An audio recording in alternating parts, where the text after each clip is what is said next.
Hello, boys and girls, ladies and gentlemen, and welcome to the Coppercoins Coin Night Live Auction. How's everybody doing tonight?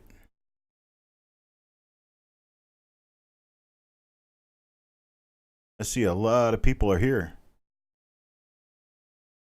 Love it. Delicious, Coin Dragon, Jeff Dunn, Coin Junkie, Steve Patat.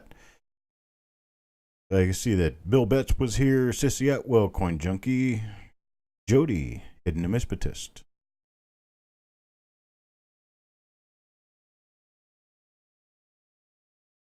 All right. Hope everybody's staying warm out there.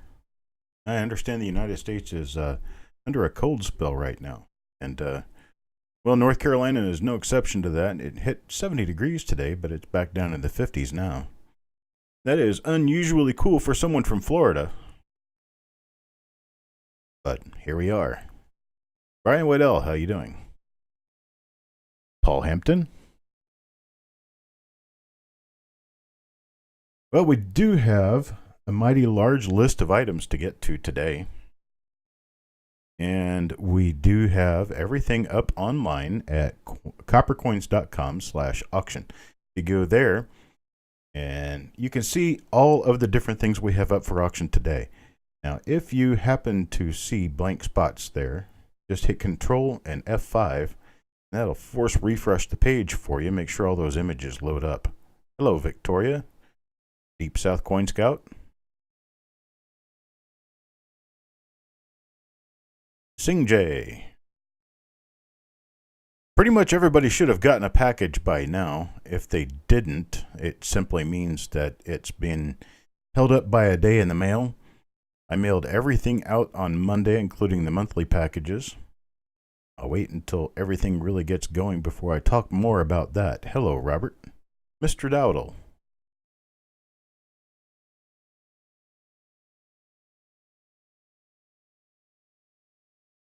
Not chilly there? Well, you're in Florida. That makes a difference.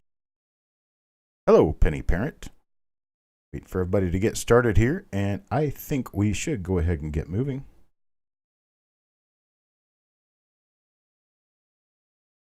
With no further delay, this is Coin Night Live Auctions, hosted by yours truly, Chuck Daughtry. And we have, let's see, get my first auction item up here. There we go. Auction item number 1. This is auction number 17, lot number 1. We have a 1957D Lincoln Cent repunchment mark number 3. This is one of the nicer repunchment marks for 1957D, and this coin does have some color on it. It's got some nice toning on it. Let's start this one off at $5. It's a nice uncirculated coin, mostly red with just a little tiny bit of toning. Here's what your repunchment mark looks like on there. The triple D, one to the south and one to the east. Robert Adams starts us off at $5. Benjamin Marlowe will have to come in a little bit higher. Remember, we have a 50-cent bid increment up to $10, and beyond $10, it's a $1 bid increment. Cent Hoarder and Coin Junkie bid 6, but Cent Hoarder gets it in there first. Hello, Cent Hoarder. Benjamin Marlowe bid 6.5, and RPM Group bid 7.5. So we got a $7.5 bid out there looking for 8. And Benjamin comes in with $8. Got an $8 bid looking for 8.5. $8 bid looking for 8.5. Cent Hoarder's out.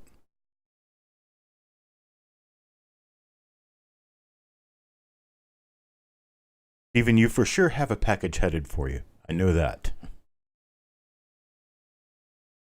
NGC does attribute these. Yeah, Benjamin Marlowe at $8. Do we hear 8.5?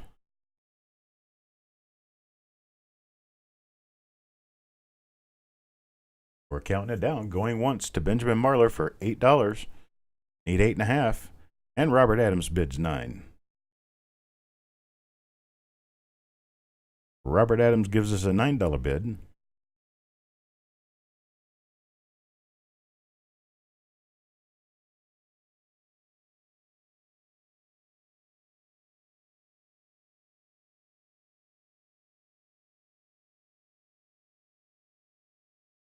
I need more of my stuff set up here.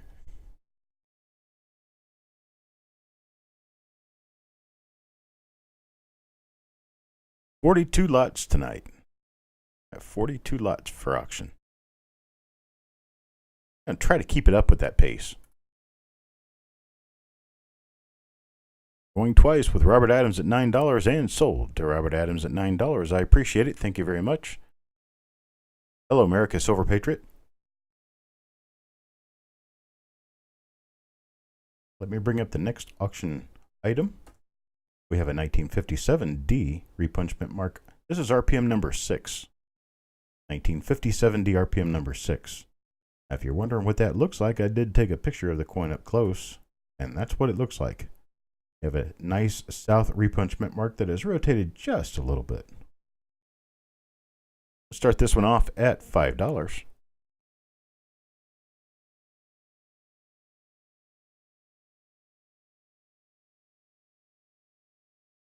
And Benjamin Marler gives us a $5 bid.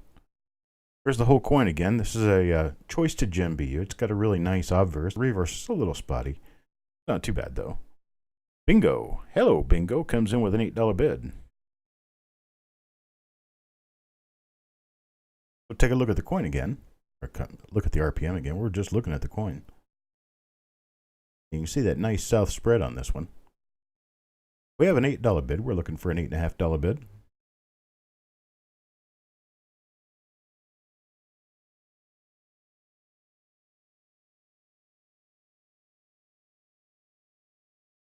We're at $8 looking for $8.50.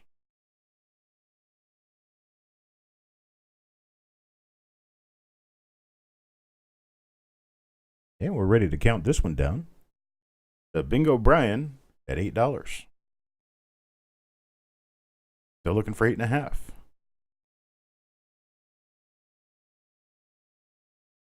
And Vicky Cardwell bids $9 before the sold comes in.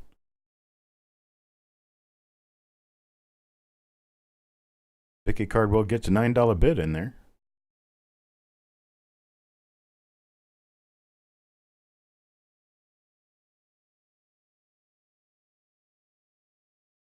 James Dowdle just a little bit late with an $8.50 bid. Bingo's out.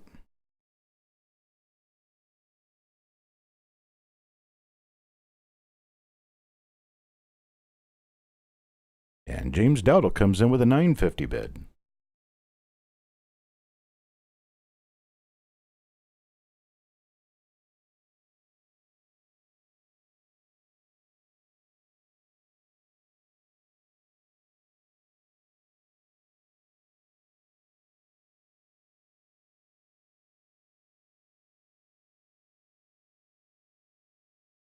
And we're looking for a $10 bid. Vicky Cardwell's out.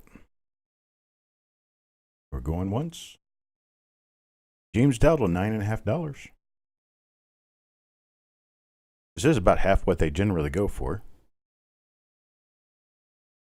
And sold to James Dowdle for $9.50. Thank you for your bids. Let's move on to the next item. This one's not the prettiest coin, but it is a real repunchment mark, and it is difficult to find. This is a 1959D RPM number 9. This one has 4 Ds in succession to the south. It's a D over D over D over D.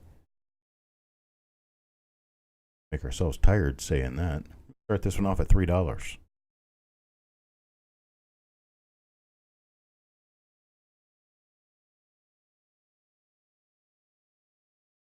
Benjamin Marler kicks in $3. Appreciate it, sir.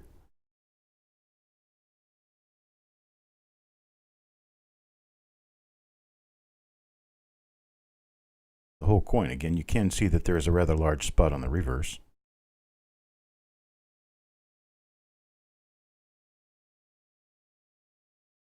James bids $5 on this one.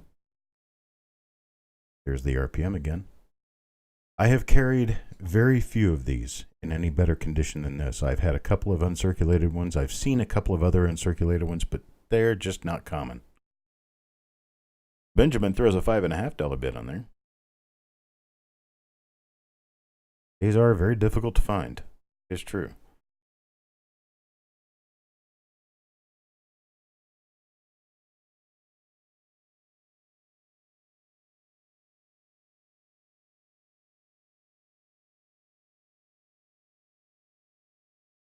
Hello, AB Silver.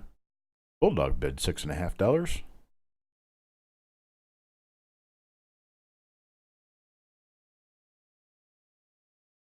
And James Dowdle at 8.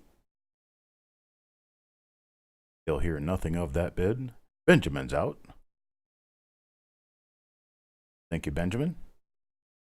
Mr. Dowdle's got the $8 bid out there as the high bid right now.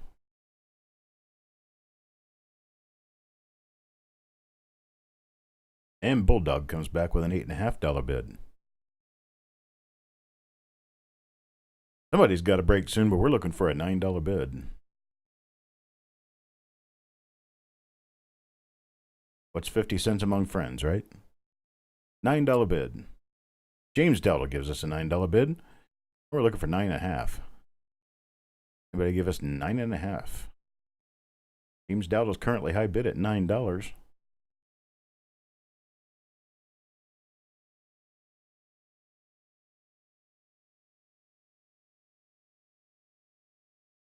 $9 looking for 9.5. We got 10 out of Bulldog.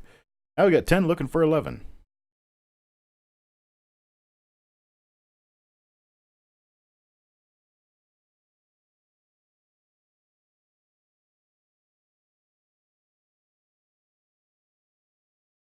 Bulldog has a $10 bid out there. James Dowdle is out. We got Bulldog high bid at $10. We're looking for 11. Anybody come in at $11? Going once to Bulldog, $10. Looking for 11. Going twice.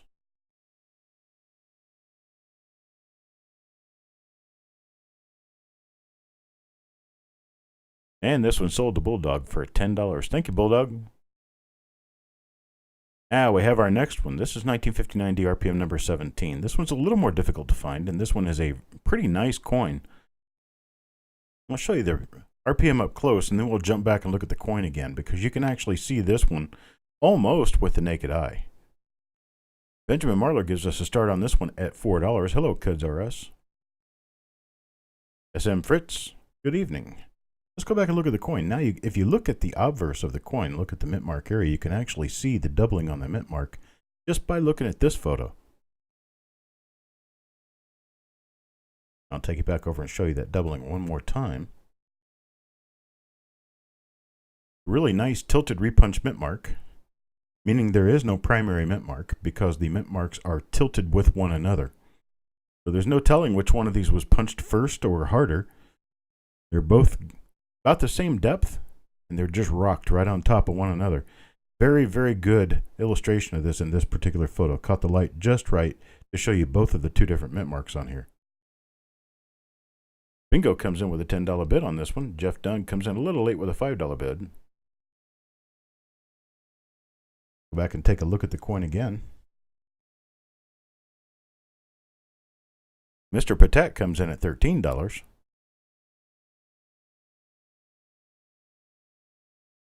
Good evening, Mr. Patek.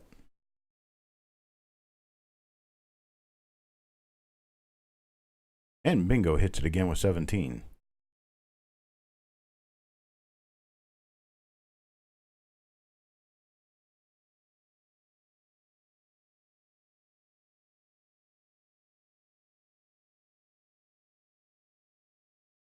Jeff is out with Bingo's high bid at 17. And we have a $17 bid out there looking for 18.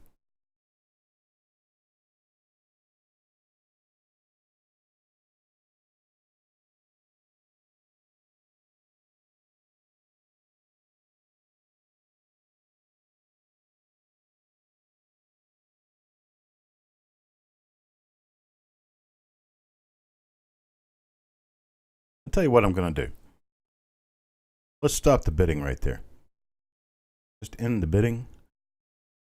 I tell you what, these things are kind of scarce, and I just happen to have found a few of them in a roll. So I have a total of 1, 2, 3, 4. I have 4 of these. So what I'm going to do is offer them to my 4 highest bidders at $10 a piece. How does that sound? My 4 highest bidders are Steve Bulldog Let's see, Steve Patet, Bulldog, Bingo Brian. Looks like nobody else bid above $10. But I have one more I can offer at 10. I'll offer it to Jeff Dunn first. Jeff Dunn doesn't want it. Anybody's out to grab this one at $10. Okay, Benjamin says he'll do 10, so I'll need to offer it to Jeff Dunn first because he was a bidder.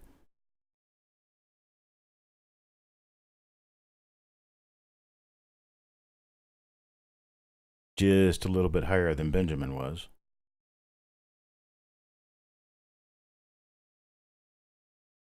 Find out if Jeff wants it. Hello, Super Silverman.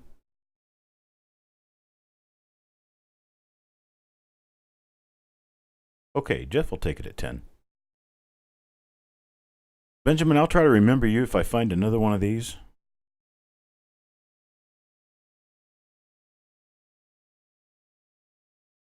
We'll move on to the next item. There's that doubling again. That's nice. Next item up for bid is a 1951D, RPM number 16. Now, this is the one that's a really nice repunch mint mark. It's a very nice repunch mint mark, in fact, but sometimes people mistake this one for an OMM because there is a 1951D OMM that has an S to the south. And this one has a D to the south. Now, these are very infrequently seen, especially in red BU condition. Let's take a look at the doubling on the mint mark, and then I'll come back here and show it to you again. How about that? That's fantastic, isn't it? You can see the top and the bottom of the D, secondary D, to the south of the primary. Now let's go back and take a look at the picture again. You can actually see the doubling from this distance. I'm going to start this one off at $3. We'll start this one off at $3. We're talking about a $20 coin here at least. Yep, we do have a luster pattern that shows a bit of die transfer going on. That's right, bingo, snipers can't get it. They have to bid and wait. Benjamin Marler starts us off at 4 and James Dowdle gives us 6. We have a $6 bid. And Deang gives us a $7 bid on this 1951D. Benjamin Marler comes back at $9. Yeah, unfortunately I started it at the wrong number, but that's fine. It's at $9 in our sheet, and I started at $3 on the slide, so it's okay. Benjamin gives us a $9 bid. James Dowdle gives us 10. We have a $10 bid now, looking for full dollar increments. We're looking for 11. We have a $10 bid looking for $11. I watched a guy's online auction last night on YouTube, and he actually tried doing the whole auctioneer talk. I don't do that. I'm just not that kind of guy. I guess I'm too laid back to be able to trill my R's and all that kind of stuff. Well, Benjamin gives us an $11 bid, so we've got 11 now, looking for 12. Hello, Mr. Wiley. And Mr. Dowdle gives us a $14 bid. Hit this one right on the head. Here's what he's bidding on again. A really nice repunch mint mark. All of these photographs, unless I specifically say otherwise, are of the coins that you will actually receive. So this is actually the coin that you're bidding on right now. You can see the hit on the bottom of the 9. Come over here, you can still see that hit on the bottom of the 9. This is the exact coin you're bidding on. Mr. Dowdle at $14 has the high bid. And Bingo slaps it with 18. Thank you, Bingo.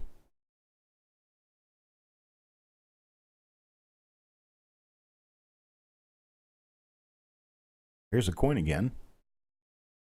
My method is preferred. Thank you, AB Silver. I prefer just to be a little easier about things. Easy chair fire in the fireplace. Got my dog laying here, being quiet. Finally, Mr. Dowdle comes in with a $19 bid. We have a $19 bid looking for 20.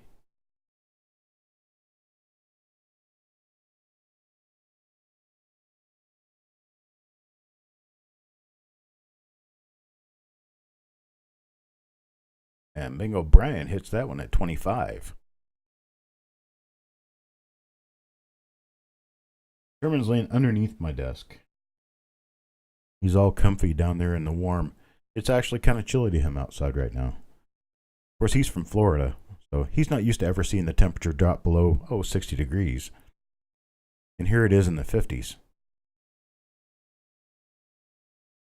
Mr. Dowdle is out. The bingo at $25 going once.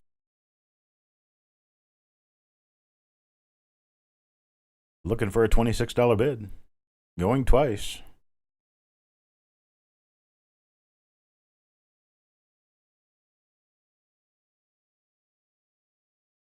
And bingo kills this one at $25. Thank you, sir. Thank you for your bid. Thank everybody for bidding tonight. And here's a scarce one. Now, this one's not in the best condition in the world, but it is a really scarce double die. Now, you can kind of see the doubling in this if you really know what you're looking for. You can see it on this picture, but I blew it up so you could see it a lot easier. Take a look at that. You see the doubling in trust, but you can really see it in the W and we and the E and we. The nice double die is recognized by Pcgs. It's a cherry picker listed die variety. It's DDO number 1. I had this one starting at $19, but Benjamin jumped in there with a $20 bid early.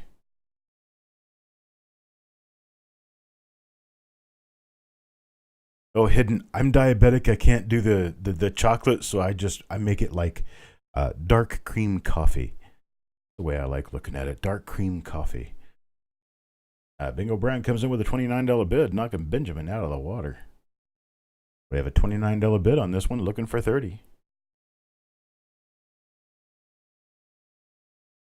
Here's the coin again. Now you know where the doubling is. You can take a look up there and see it in the we. If you follow it around toward the trust, you can kind of see it there too. Everything's stretched out just a little bit to the side. And Benjamin comes back with a $30 bid. Hoop, how you doing, buddy? You can also see this in the corners of the U, the upper right corners of the U in trust. But it's always most evident in the we. If you look at the position of the mint mark is kind of high and to the right. I use that as one of my markers in being able to determine whether I have this or whether I need to look for it. So I'm going through 1951D and I'm looking for pretty much anything I can find. But if I see that high right mint mark, I always scramble up to the we to see if I found a double die. I think I found probably half a dozen of these over the past 20 years. Not very many, and I don't think I've ever found one in Uncirculated. I think this condition's about the best I've found them in. We're going once to bingo at 35.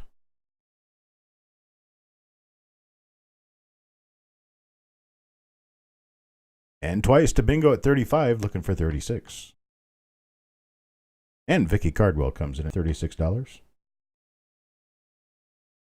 Vicky's one to sneak in there. Not getting under bingo at $36. Now bingo needs to go 37 to keep it alive.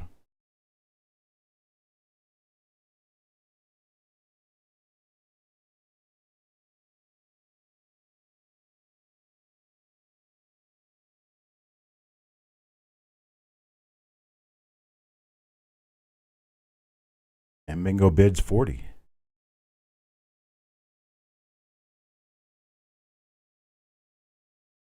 Reminder again on those bid increments, the minimum of 50 cents up to $10, and then a minimum of $1 from $10 through $50, and then $5 thereafter.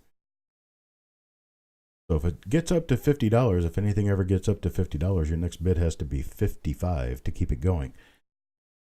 So at this point, with $40 bingo bid, Vicky bids 41, just in time to keep it from selling to Bingo Brian. Now bingo needs to come in with a $42 bid to keep it going.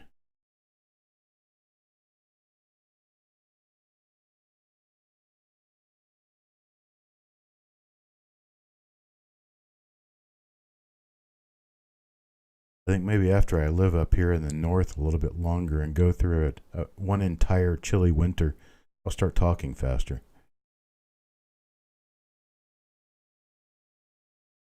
And Bingo bids 45 to keep this alive. 45 to keep it alive. Vicky Cardwell needs to bid 46 if she wants it.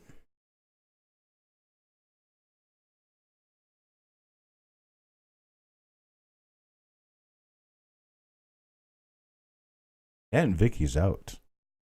Realizes this fight is a futile battle. Bingo really wants this one.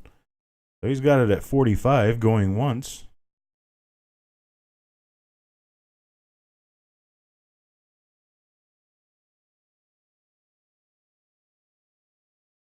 And twice, and we're sold to Bingo Brian for $45. Thank you for your bids, everyone. And thank you, sir. Moving on to the next coin up for bids, we got a 1947S, RPM number 2. Now, this one is not easy to find. That's why I happen to have one here that is not in the best condition. This was found out of a bag. I'm going to start this one at $3 to give someone a chance to own a relatively scarce RPM. You can see this one at the top and the bottom of the mint mark. You can see a little bit of an extra top sticking up out of the top, and then the bottom, inside the bottom, you can see the secondary mint mark again. I don't hardly ever find these in Uncirculated. This is a tough one. Well, we did have this one starting off at $3, but Deanne decides that she wants it for $8. We've got an $8 high bid on this one. You need $8.50 to keep it going, and Victoria Ramon Carter gives us $8.50 to keep it going. Benjamin Marler at $9.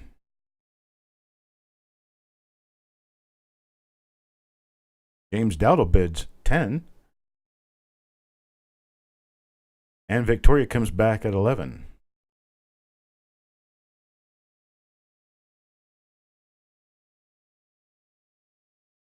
Here's the mint mark again.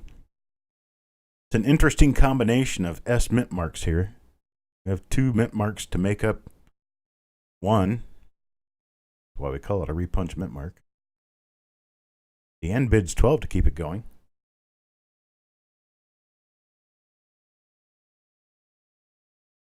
Here's your coin again. I'd call this probably a VF25. Victoria is out. So Deanne has our high bid at $12 right now.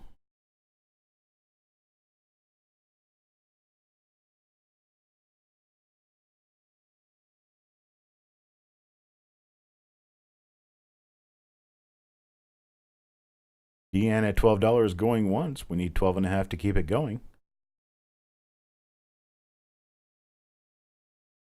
Thank you, Benjamin, for your bids. Going twice.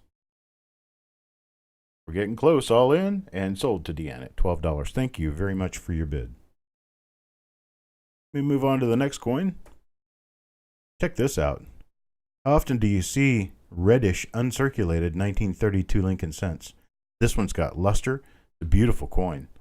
Really nice one. I'm going to start this off at $29. Now, in this condition, these are generally marketing somewhere around $50. $48 to $55 in that neighborhood. I got this one starting off at only $29. Anybody interested in a nice coin to go in your album? There's James Dowdle at $30. AB Silver comes in and says that's a beautiful coin, and it is. Got just a little bit of that wood grain effect going on. Well, Bingo hits it, smacks it right on the head at $45, and Benjamin Marler comes in at $32, thinking he's following James Dowdle. Brandon Weeks is out. Thank you, Mr. Weeks.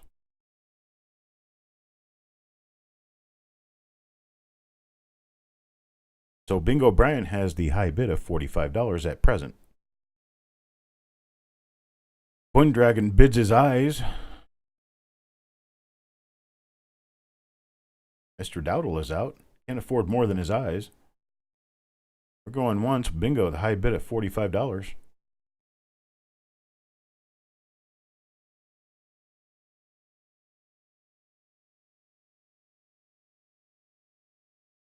And twice with Bingo, $45.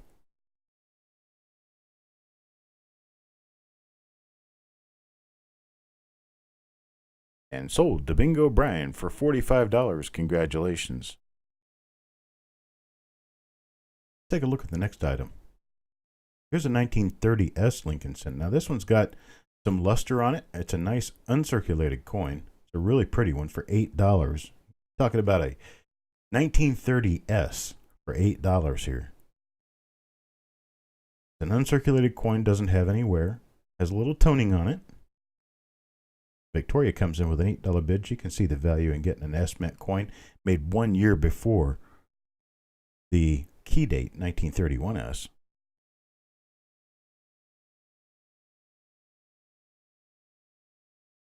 Well, Benjamin, then I guess you should just start producing that river. It's a very highly detailed coin. Very nice detailed coin, real sharply struck. We've got Paul Hampton came in with a $10 bid, and not high enough for James Dowdle. Then Patat bids $10. Then Paul Hampton comes back at $14.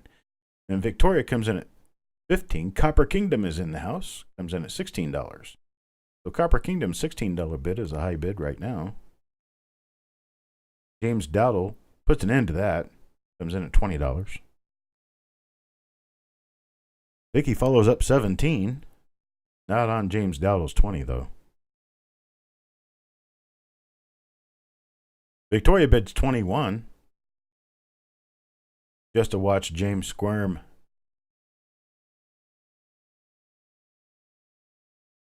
Jody bids 25 on this one.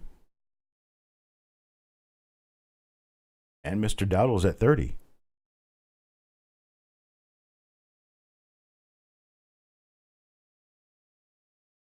Victoria is out. Thank you for your bids.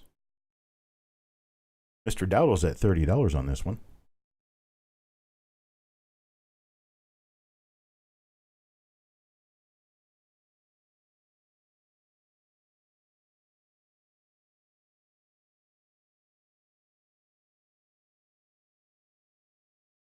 Well, Copper Kingdom comes in at 32.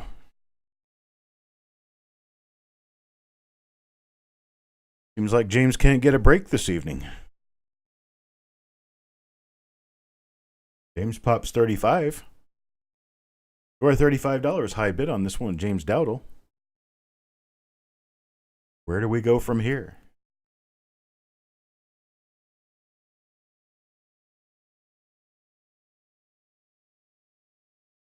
Copper Kingdom says James can have it.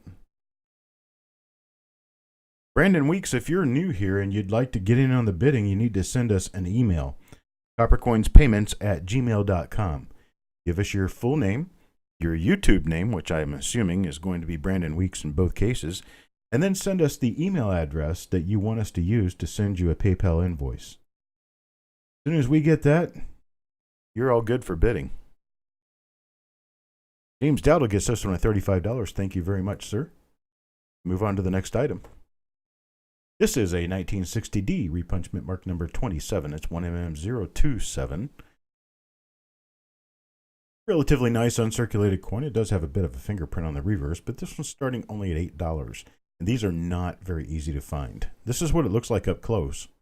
You can actually see that D, that horn, that hook sticking out of the lower part of the mint mark. And a line running straight down through the middle. That's your secondary D right there, punched to the east of the primary. That's why we call this D over D East. Here's your whole coin again.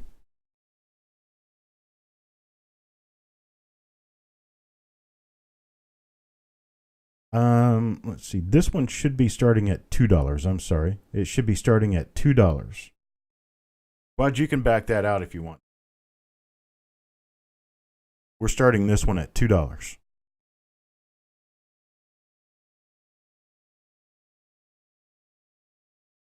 Quads comes in at $3. That's good.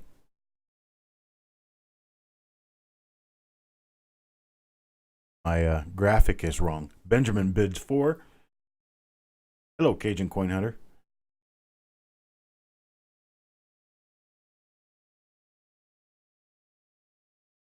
Right now, we've got Benjamin Marler with a high bid of $4. The $8 on the screen is incorrect. That $8 belongs to the previous coin, not this one. So Benjamin's got a bid of $4. We're looking for 4.5. This one going at 4.5. Will James told you to check it out? Awesome, Brandon. Quads is out at $4. Looking for anything higher than $4? We're going once. We got Vicky Cardwell in at $5.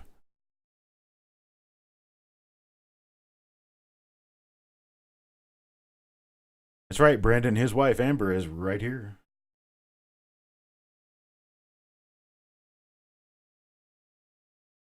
Benjamin Marler bids $5.50.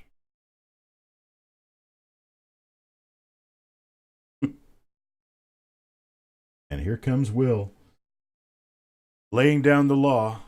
Vicky Cardwell comes in with a $6 bid and is currently high bidder on this one. Got a current high bid of $6 on a 1960 DRPM number 27.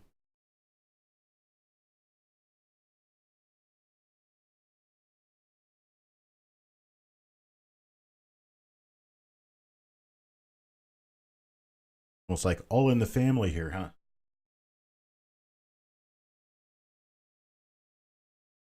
We've got Amber and Will's friend Brandon. Mr. Dowdle, no, I have not yet had an opportunity to update the files with the new address and find a printer in this area. I've not found anybody who does printing here yet. Benjamin Marler, $6.50. Of course, I was printing them before, so I could probably continue doing that. I just need to find someone who can do the cutting. They need to be precision cut. Vicky Cardwell bid $7 to keep this one moving.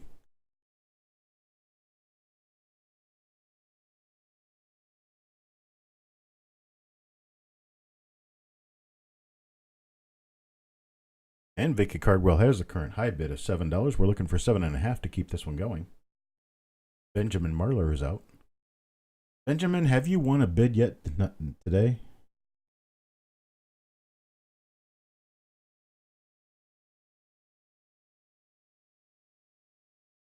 That's a bummer. We'll work through it. Somebody will run out of money eventually, right? And sold to Vicky Cardwell at $7. Thank you very much, Vicky Cardwell. Let's take a look at the next item. Here is a... Nope, that's not it. Had you go in there for a second. Here is a Israel, 1 new shekel. This is a double die. Actually a pretty nice double die. I took a quick picture of it with my phone. Here, take a peek. That. Now let's go back and look at the coin where you see the word Israel up toward the top of the coin over on the right hand or left hand side. You can actually follow that all the way down through the Arabic script there and see that this is a nice double die all the way around. King J's got a $7 bid on this one now.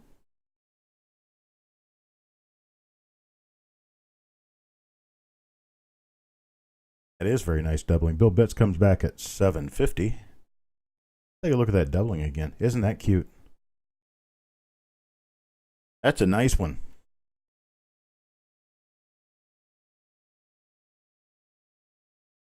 Let's see if I can get this one up underneath. Oh. See if I can get this stuff working here. Hey, there we go. There you go. Look at that. There's your doubling around Israel. And then this says Israel again in Arabic. You can see how everything's doubled there too. And then down toward the bottom where it says new shekel. Look at the doubling down there. It's almost like the 55 Lincoln cent double die, only the foreign coin instead. Now, this is a class 5 doubling, meaning that the doubling is actually pivoted along a point right around this area right here. That's why you don't see any doubling on this part of the coin. But as you move around, you start seeing doubling again. Like right there on those last 2 letters. You got doubling on those letters, and you come around here and it gets really strong again.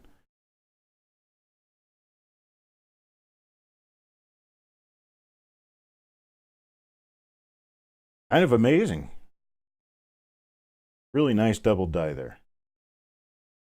King J gives us a $20 bid on this one.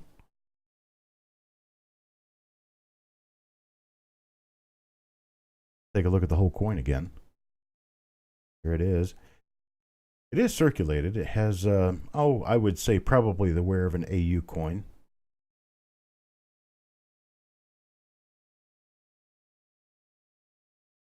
Like Bulldog is out. Sing J has high bid at $20. We're going once with Sing J at $20 and twice.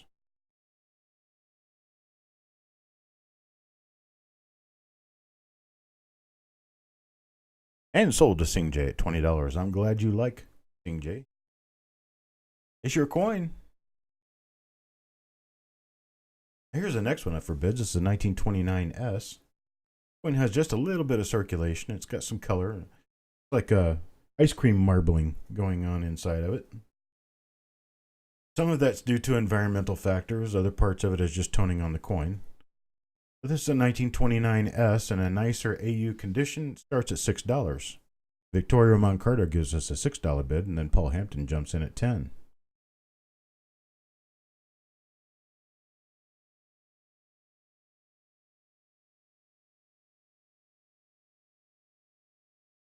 And then Victoria comes back at 11.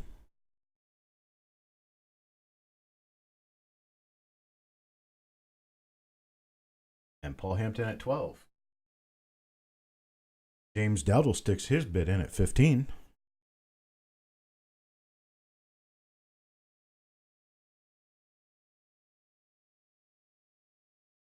Victoria back at 16.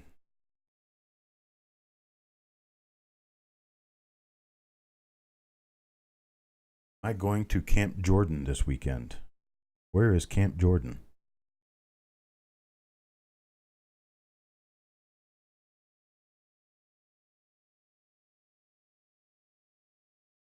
Just send me an email on that. I may go someplace this weekend. Heck, I don't know. Chattanooga Coin Show. Oh, Chattanooga. Oh, that's kind of a distance away. James Dowdle throws an $18 bid in there. I think Chattanooga's probably a little far from me right now. It's probably 5 or 6 hours away. Victoria throws a bid of $19 in to keep this one going. A big show.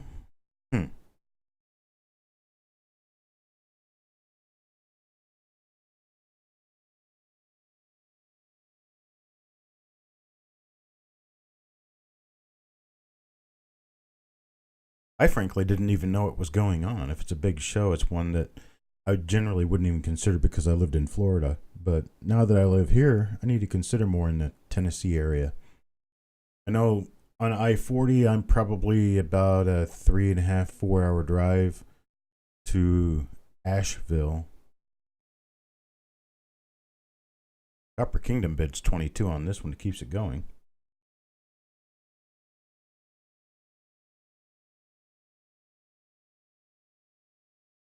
Ah, yes. Amber has a working website now where she's selling the Coppercoins t-shirts called coinsandcreations.com. Don't forget to put plurals on both those, coinsandcreations.com.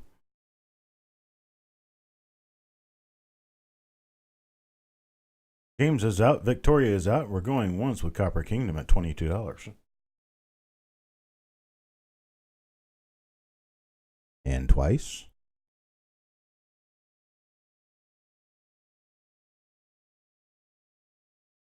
And we're sold to Copper Kingdoms at $22. I appreciate it, sir. Thank you very much for your bid.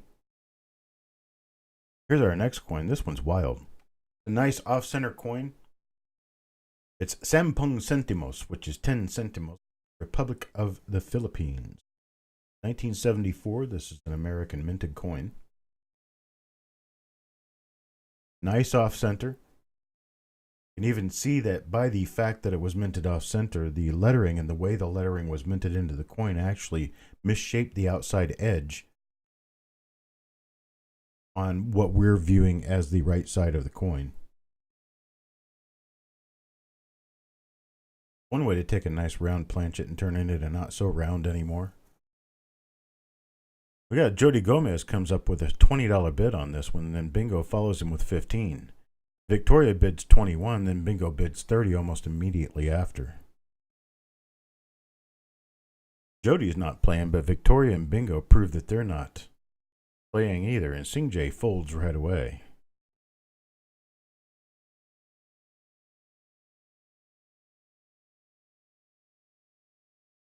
Oh, Sing J looking at a pair of sevens king high. Bingo Brian must have a better hand going on out there because Victoria folds too. And Bingo's at $30.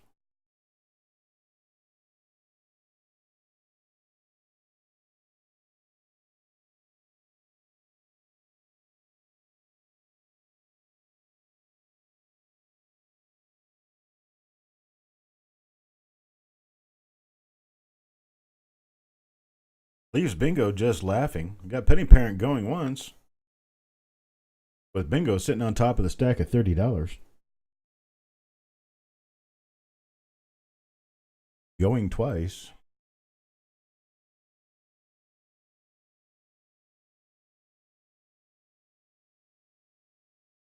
And this one sold to Bingo Brian at $30. Thank you for your bid, sir. Thank everyone else for their bids. Took the work of a village to bring this one that high. And we have a 1928D Lincoln cent. This is a nice 1928D Lincoln cent with nearly full detail. It's got some flat spots on the cheek and the jaw, but it's appropriately priced at $3 to start. If you need a decent 28D for your album, here it is. Benjamin gets this one started at $3. Thank you, James, and yes, indeed, smash that like button, people. More likes I get and the more view time I get, the better off I do. The happier it makes me, and the more funny I am. My wife says I'm not funny at all. I beg to differ. I laugh at my own jokes. I think I'm funny.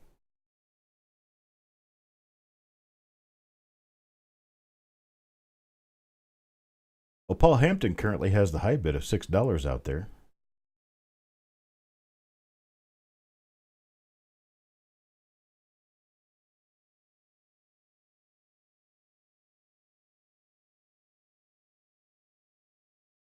Yeah, my wife is kind of a, how do I put this in nice English, an OBS type person.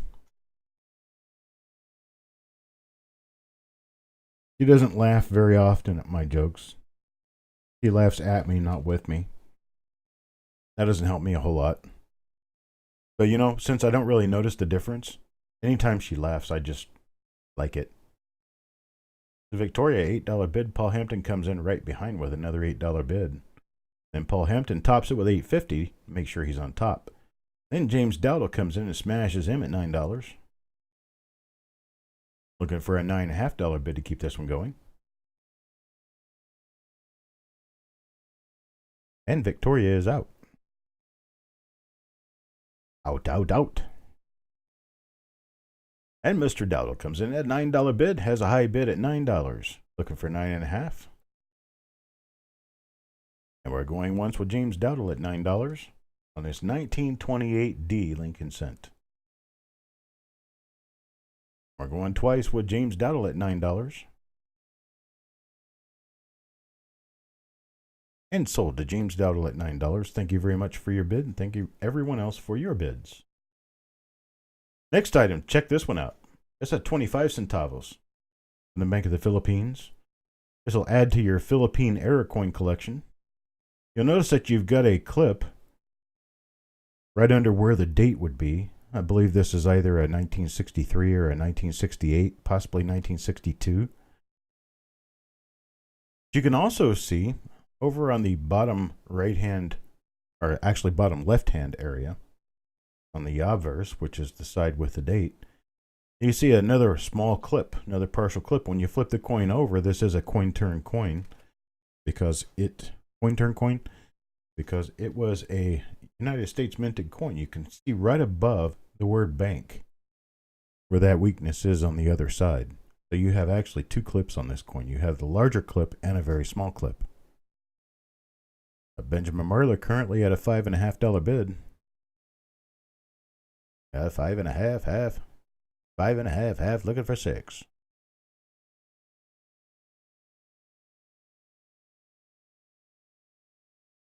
I'd probably put everybody to sleep if I tried to do auctioneer voice. You get bored with me pretty quickly.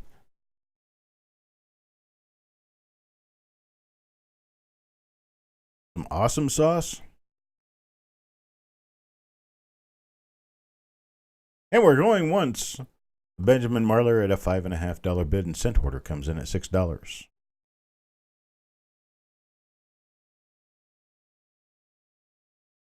Cent order sneaks in with a $6 bid, and Benjamin Marler comes back at 7 in Copper Kingdom. Benjamin Marler is 6.5 in Copper Kingdom at 7, so Copper Kingdom is currently the high bidder. And cent order is out at 7.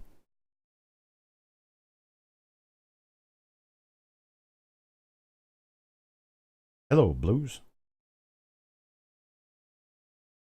Hope things are going nicely over in Oklahoma. Miss the place every time I see you. Used to live there.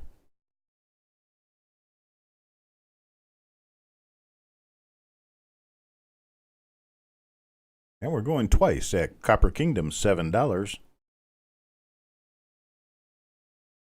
And we're sold to Copper Kingdom at $7. I appreciate it, sir. Thank you very much.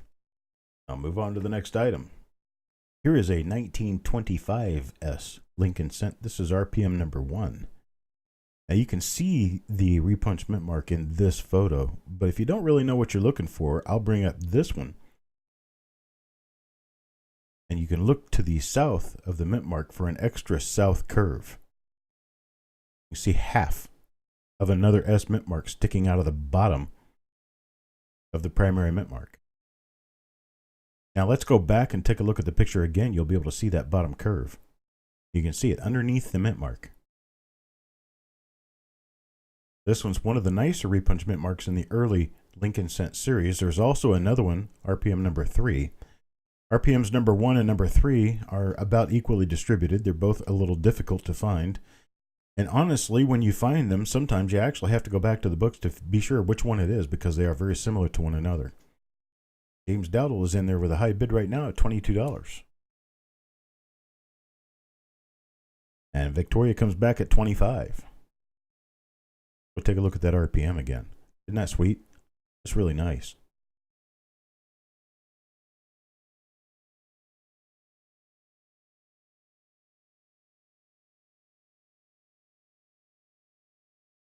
We had Mr. Dowdle come back at $26.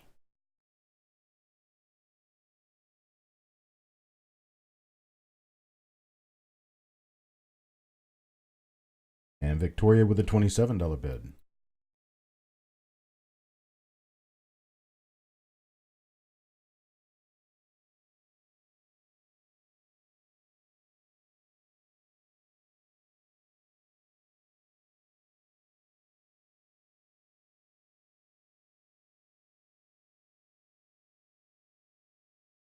And Mr. Dowdle at 28 and Victoria at 30. Well, which one passes out first? They're clobbering each other on the head. And Mr. Dowdle goes out first with Victoria at $30. We're going once. I tell you what, stop the bidding. Yep, let's just stop this nonsense right here. I tell you what, I got 2 of these, and they're in just about the same condition. So I tell you what, how about if I offer Victoria and James one each of these at $25 a piece? How does that sound?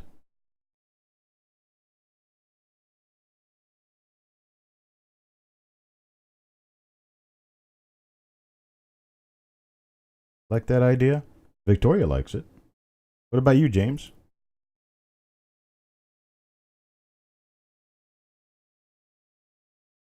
Get it for $25. I mean, heck, why bid on it at $30 when you can buy it for $25? Mr. Dowdle will take one at $25. I appreciate it, sir. I've got this second one here marked especially for you, brother.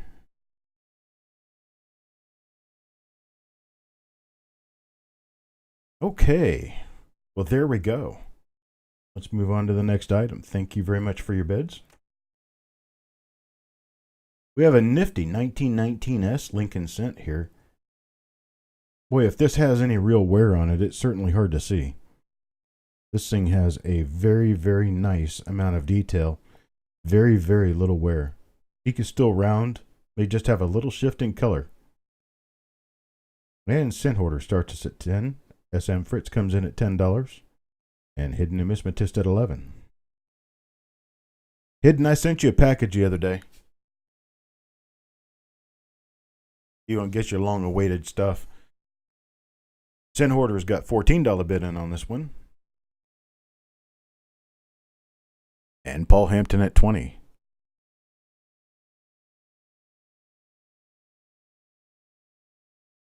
This is the last teen S-Mint issue. It's the most common S-Mint issue of the teens, but still, it's a teens S-Mint issue, people. You just don't see the mint-marked teens that commonly in this kind of condition. Really nice one. Paul Hampton has a high bidder at $14 right now. I'm sorry, $20.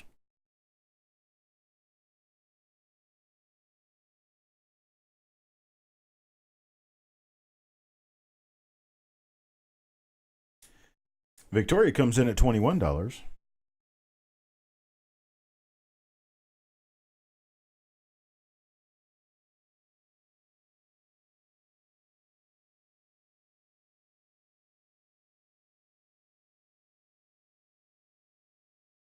And Mr. Dowdle, your package is coming too. Everybody gets a package. And I tell you what, all of you people who decided to go on my monthly program for shipping are lucky people. Here's why. For all of you people, I told you I was going to charge you $5 plus the packing rate that it took to get the box to you. Every single one of you are getting free shipping this time around. I'm not charging you anything for the shipping. Just to show you my appreciation for allowing me to put you on a monthly program and take care of you through a month. You've all gotten your boxes with free shipping this time around. Steve's got a $25 bid in on this one. It's a 1919S, folks. Yeah, that is awesome sauce, right? I took care of everybody's shipping for them. That's why you didn't see your monthly invoice for your shipping, because you're not going to get one.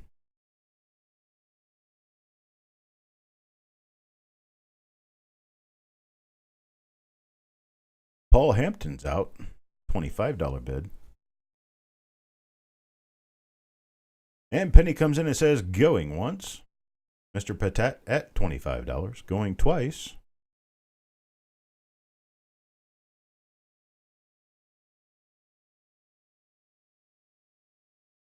And sold to Steve Patat at $25. Congratulations, sir.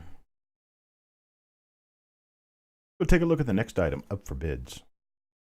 We have an off-center 1983 Philly Mint quarter. This one's a nice off-center coin. It's about 10-15% off-center. Nice uncirculated. Starting at $4. Yeah, Benjamin hits this one at $8 and knows immediately this is worth a lot more than $4. Hidden comes in at $10. Cent hoarder got in at $7 first. Cent hoarder comes back at $11. Benjamin Marler at $12. Where do we go from here? Benjamin Marler high bid at $12, looking for $13. And Bulldog comes back with a $15 bid.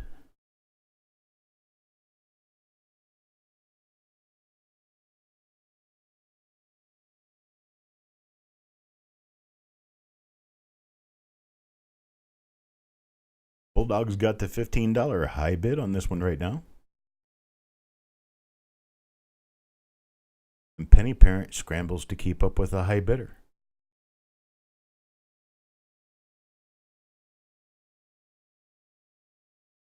And Benjamin bid 16 at almost the same time as Victoria Ramon Carter at 16. Victoria's going to have to bid 17 to keep it going, and she does.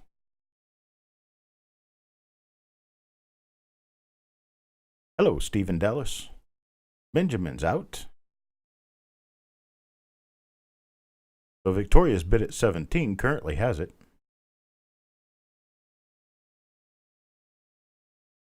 And Bulldog comes back at 18. Not allowing Victoria to walk away so easy.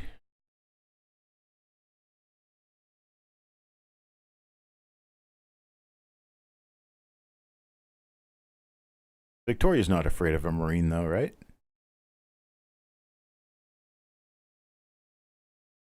That's right, she bids $19 to keep it going.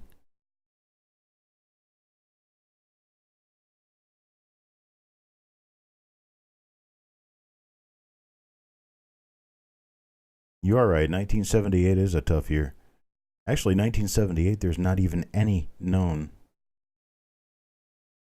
Not any known double dies or repunch mint marks for 1978 Lincoln cents. What percent is that off? Is what off of what, Bill? Not sure what you're saying. Bulldog bids 20 to keep this one up there. And Victoria is out at $19. Will she come back at 21?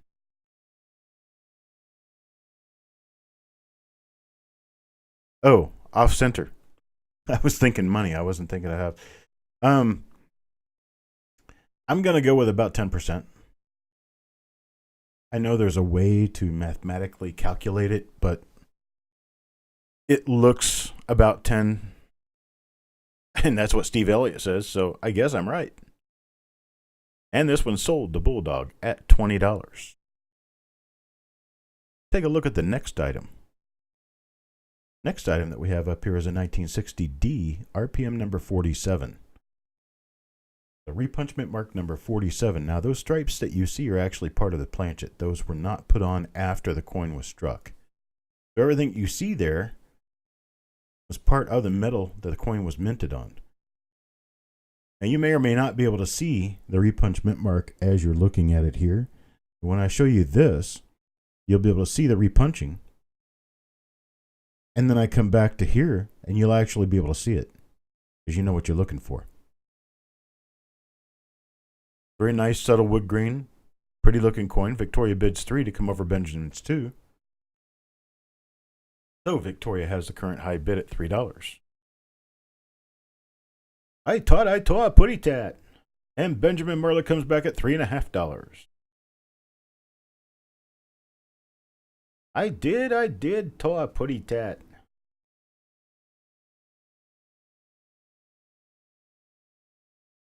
That's my best Tweety bird.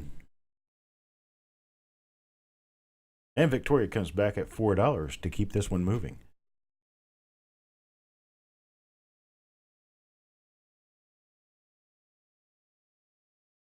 Folks, make sure that you look up at the top of your box to be sure that you've got live chat turned on. If you have top chat turned on, you're going to miss some of what's going on because not all of the chat messages will come through. And Victoria's got the high bid at $4.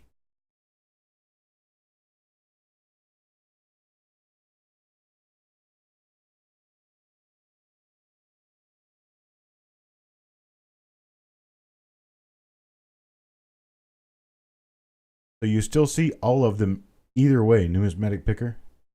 Midnight Silver Run comes in with a $5 bid. That's his first time bidding today, I think.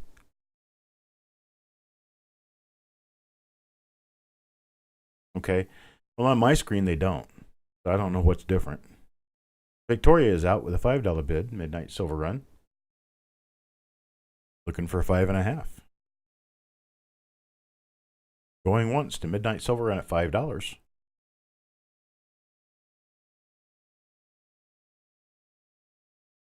Going twice. Midnight Silver Run at $5. Looking for 5.5. Fully and all done. Sold to Midnight Silver Run at $5. Thank you very much for your bids. Next item we've got here. This is a 2007 Washington Statehood quarter. This is a Washington quarter. It's a Washington State quarter, which makes it kind of unique in that it's got Washington on the front and the back, although they're two different Washington. Now, the other thing that kind of makes this a bit unique is that this coin is a partial color strike. The partial color strike, see if I can actually try to bring this up using the different fashion. I'm testing now to see if I can do it. Yeah, I can. So I'm going to change over to the Nylite, and I'll show you guys. This is what a partial color strike does. See how part of the reading is there and part of the reading is not there? So the part of the reading that is there is the part that was in the color. And the part of the reading that is not there is the part that was outside the color when the coin was struck. We're looking at the edge of the coin using my Dynalite. There's the rest of the coin there.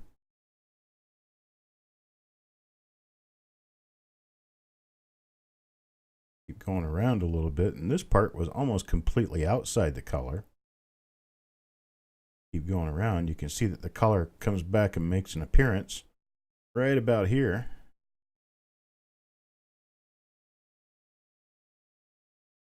As we continue to go around the coin. So you can see partial color strike. That's what this means. It means the coin was sitting partially inside and partially outside of the minting chamber when it was mint. When it was minted. Where my English went today. So we have a partial color error on a Washington quarter, which is a 2007 Statehood quarter. Statehood quarters can be a bit difficult to obtain errors on because they're not, well, they're just not very common. What is it that we're seeing below the 2007? I don't know, but we'll take a look at it in the scope.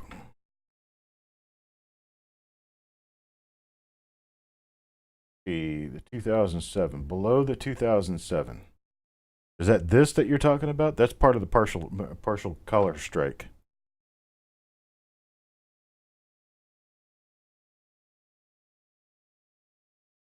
It is kind of off center, but that's only half the coin that's off center. The other half is not.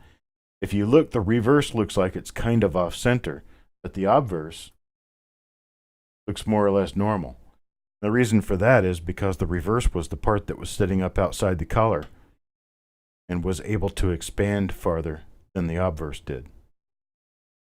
Railroad rim, yes. That's what they call it for, like Lincoln cents.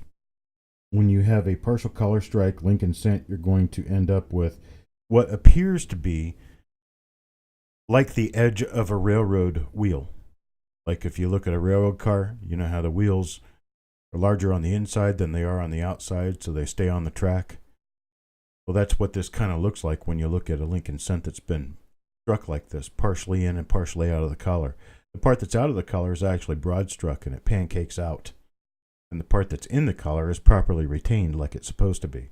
Then you get these reeded coins like this, and that's the part that has the reading is the retained part. The part that doesn't have the reading is the broad struck part. So that's an explanation of what happens and how it happens. And Victoria Ramon Carter has a high bid of $7.50.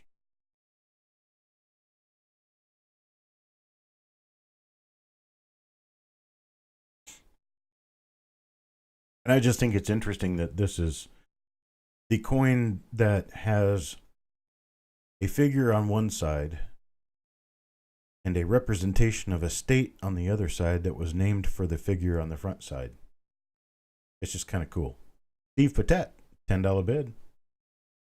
Steve Patet's currently high bid at $10.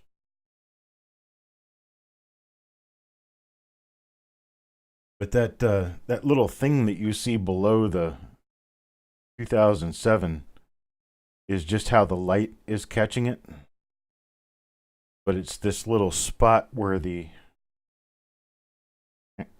little spot right there where the retention of the color kind of pops out of place. Kind of see it a little better right there.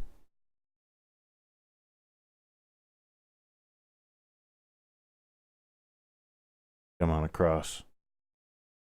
Around here. Then you start your rim back up right there where it was retained again. You have this kind of off-center appearance. Then it comes back around to the bottom.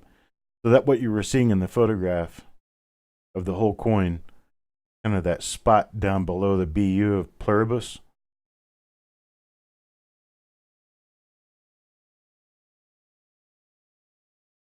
So Hidden pops up with a $12 bid on this one. So Hidden knocks out the Tweety.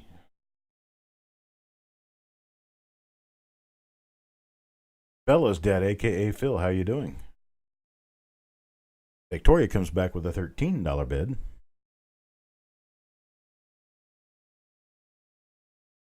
Every once in a while, you say something that just rolls off your tongue. When it rolls off your tongue, you sound like an auctioneer. With a $13 bid. Okay, I'll stop now. And Hidden is out.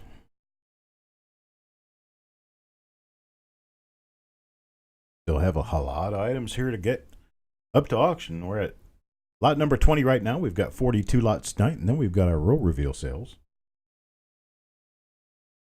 And we're sold to Victoria Roman Carter at $13. I appreciate it. Thank you very much. Oops. Let's try this. Here's our next item up for bids. Lot number 17021. It is a 1999 Philadelphia Lincoln cent that's off center.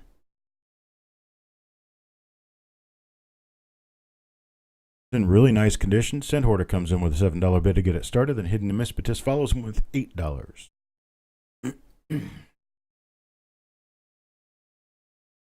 Well, it kind of is an uncentered broadstruck.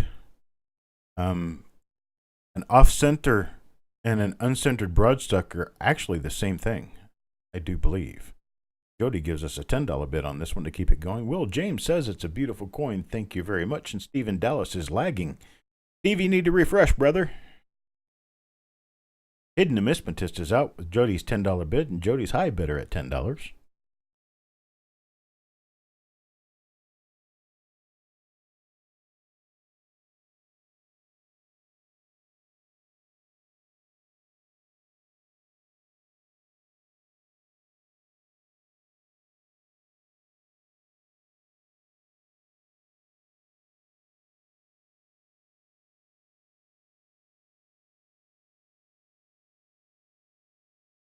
And Jody's bid at $10 stands as the high bid.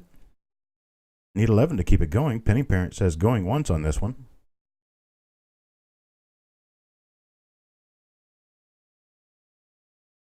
And Jody Gomez, high bidder at $10.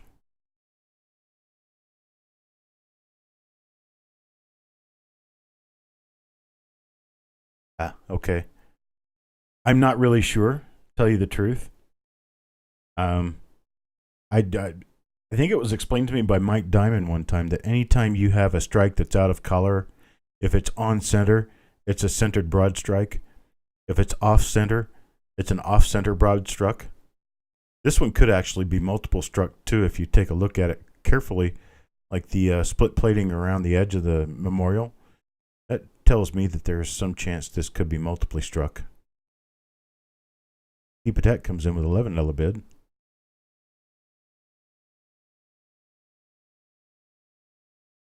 And Steve Patet, $11, is currently our high bidder.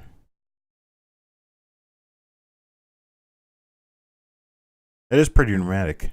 Looks like a big shadow. And going twice, Penny Parent says. And Copper Kingdom pops in with a $12 bid right before Penny Parent has a chance to sell it. And so Copper Kingdom's currently high bidder at $12.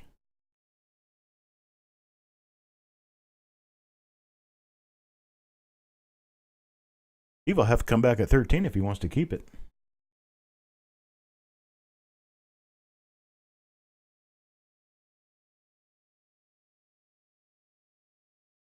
Copper Kingdom at $12 is the high bidder. Steve Patat is out. Thank you very much, sir, for your bids.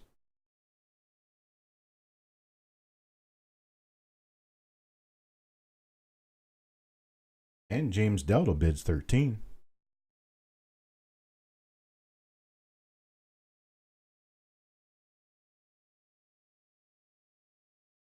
So Stephen Elliott, would you call this an off-center or a broad struck? Because it's obviously not 100% on center. So Copper Kingdom comes in with a $15 bid, and Jody Gomez follows it with an unsuccessful $14 bid. So Copper Kingdom is the high bidder at 15, and James Dowdle says he's out. Thank you for your bid, sir.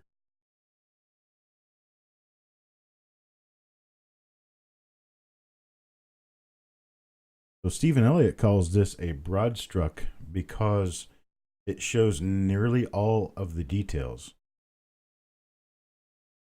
I'm going to say nearly because the S at the top on States looks like it's right at the edge of the coin.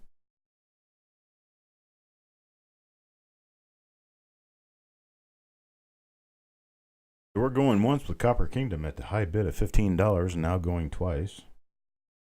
So I get all in, all said and done.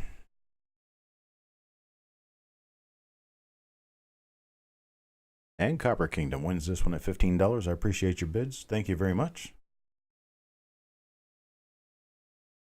Next item on the block. Check out the toning on this baby. Here's a 1947 S silver dime. Let's start this one off at $5. This is a 1947 S. The Gem BU silver dime.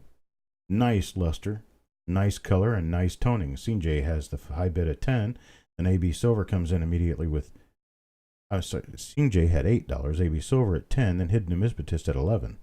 Stephen Elliott pops a $13 bid after CJ's $13 bid. Now Stephen Elliott's high bidder at 15 and AB Silver at 16. AB Silver comes in at $16, and Bulldog follows at 20, Cent Hoarder at 20.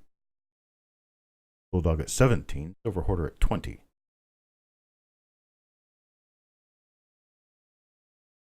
Cent Hoarder with a $20 bid. Hidden Numismatist is out. He wanted that one for his Dansko. And Bulldog bids 22. CJ folds his hand.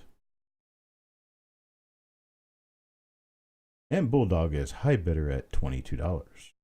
Cent Hoarder comes in at 23, right behind Bulldog's 22, and is currently the high bidder. AB Silver really wanted this one for his book, too. Had to bow out. It's really pretty color on this coin.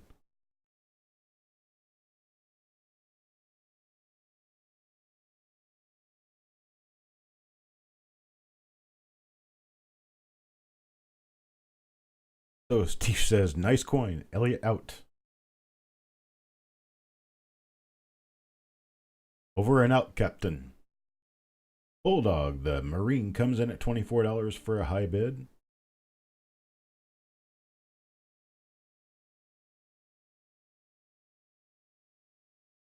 The blue is toning, yes.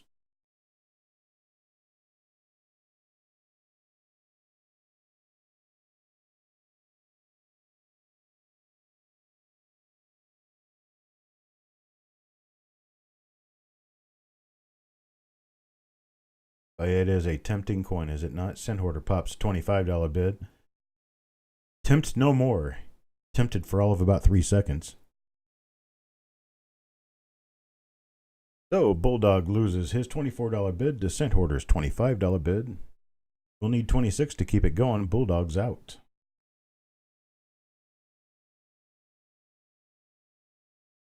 Going once was Cent Hoarder at 25. Going twice, Cent Hoarder at 25.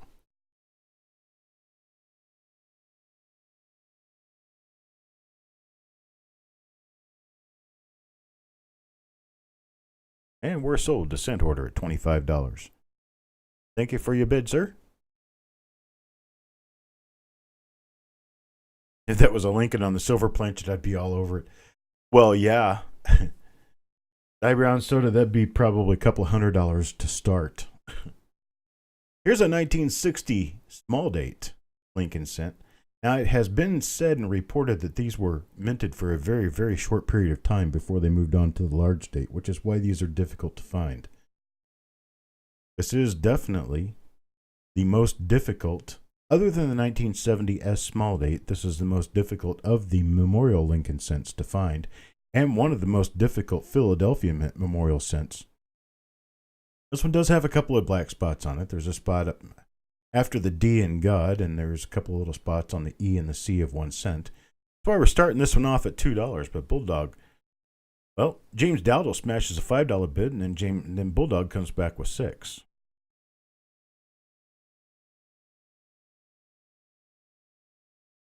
And Cuds RS comes in with a $7 bid. Deep South Coin Scout comes in with a $8 bid after James Dowdle's 10.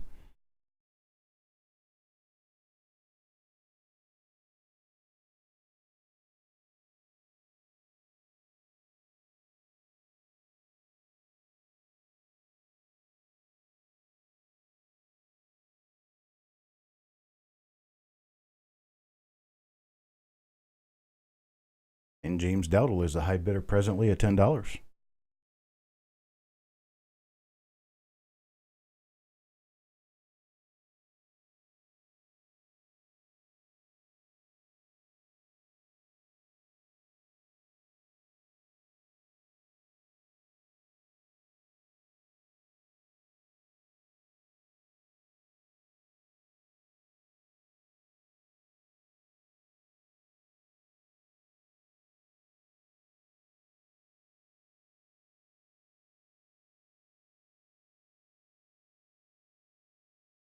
Well, Bulldog pops a $12 bid, and then James Dowdle immediately hits him with 14.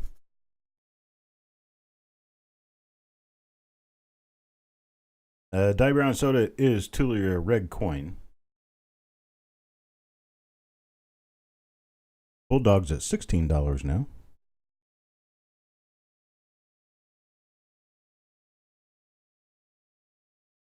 I tell you what, guys, quit fighting. I will send Bulldog this coin.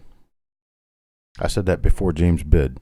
So I'll send Bulldog this coin.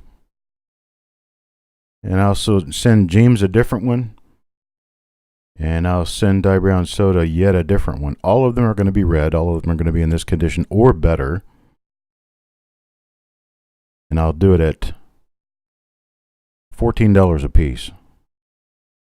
How's that sound?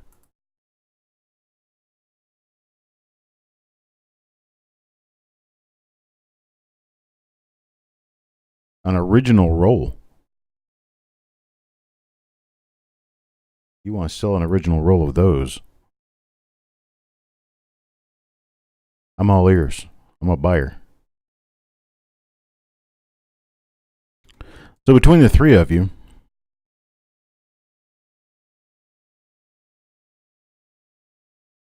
I think Bulldog's taking one. Mr. Dowdle's going to take one. Die Brown Soda, I think, would want one at 14. We'll have to find out for sure.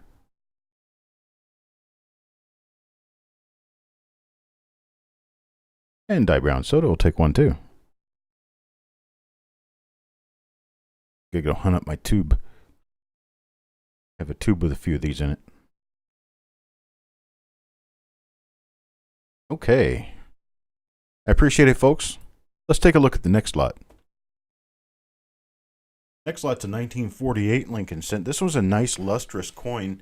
It's hiding behind a little bit of brown and some toning, but you can see that there's some red still left in there. Now, 1948 is one of those years it's actually very difficult to get in a nice, clean, uncirculated coin. And the reason I'm running this one for sale is because it is a nice, clean, uncirculated coin. If you look at this thing in person, it looks very nice. My photo didn't tend to capture just how nice this coin looks. Nice gem, starting it off at $4.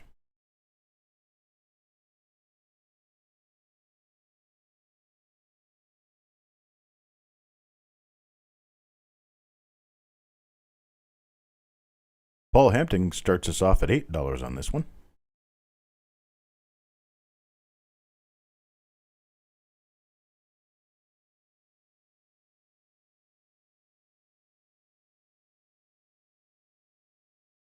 And we have any other bidders beyond $8? We're looking for 8.5.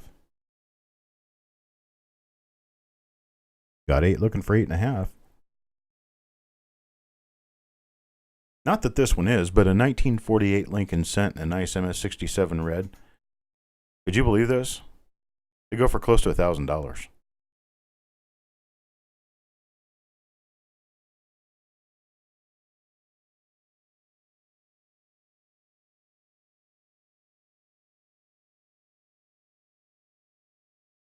Thank you, Steve. The broad strike error occurs when a coin is struck without the collar to form the rim and the edge that is part of the shape of the coin. Now, does it matter if it's on center or off center or either one? Because typically we call the broad struck the coin that is on center, and then if it's off center, then we drop the term broad struck and just use off center. But I think broad struck is generally when you have the entire design. So you have an off-center broad struck or an on-center broad struck, and then an off-center cent would simply have no design features in certain areas because it's too far off for it to have received those design features. Victoria Ramon Carter comes in with a $9 bid on top of Paul Hampton's 8. Looking too fast for my own mouth now.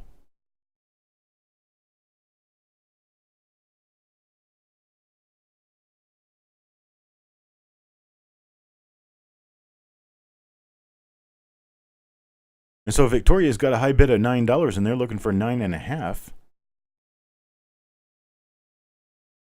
And Penny Parent starts counting this one down. Yeah, going once to Victoria Ramon Carter at $9. Going twice, all in, all done, and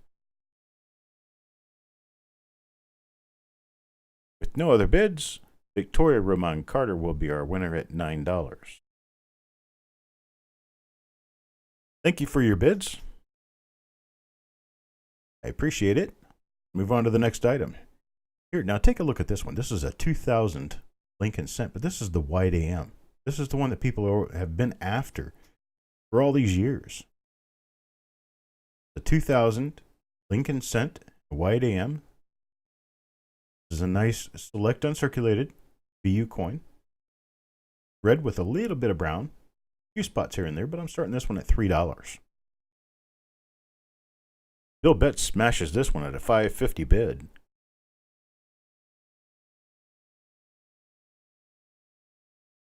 Bill Betts has got the $5.50 bid out there as the high bid right now. Anybody would have bid $6 on this one.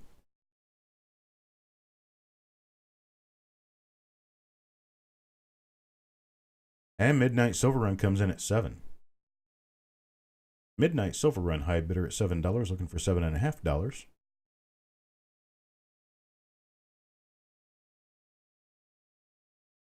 Got a $7 bid, looking for $7.50.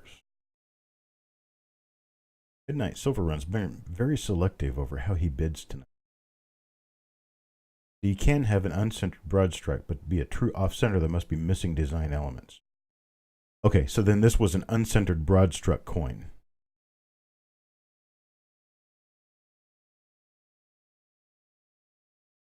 Fortunate enough to be so young. Well, let's see. We'll just go with Midnight Silver Run. Still has a $7 high bid, looking for $7.50. Yeah, I had already been out of the Air Force for 4 years when this coin was struck. I don't think I was born then.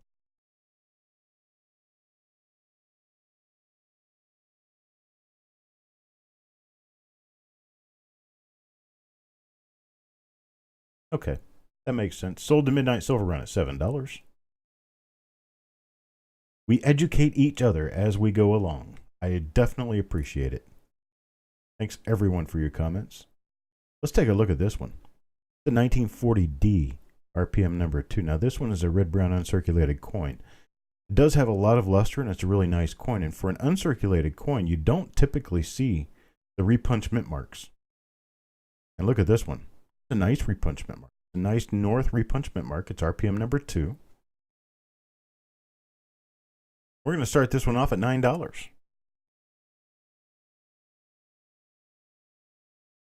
Now, in uncirculated, the 1940D RPMs typically go between $15 and $20. Deanne comes in with a $9 bid. As well, yeah, for less than a sawbuck, I'll take it. Ted's RS says this one's a beauty. Much appreciated.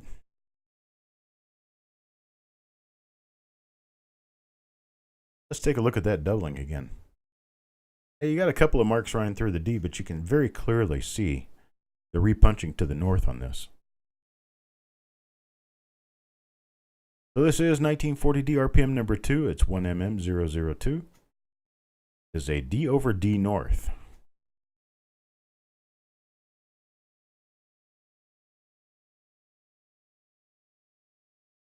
And Jody says this one is in the NGC Variety Plus program. So you could send it to NGC and have them put the die number on this coin. Additionally, you could send it to Anax and you could have the Coppercoins die number put on it. We're going once at DN's $9 opening bid. And going twice.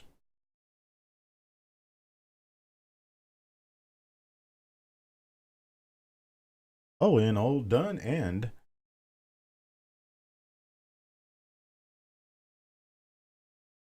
no further bids. Deanne is our high winner at $9. Right before Copper Kingdom comes in with a $10 bid. Buddy, you can't snipe. Just doesn't work. And James Dowdle bids 10. Wow, folks. Go ahead and hit your refresh. I won't start the next item for just a minute. Give everybody a chance to refresh.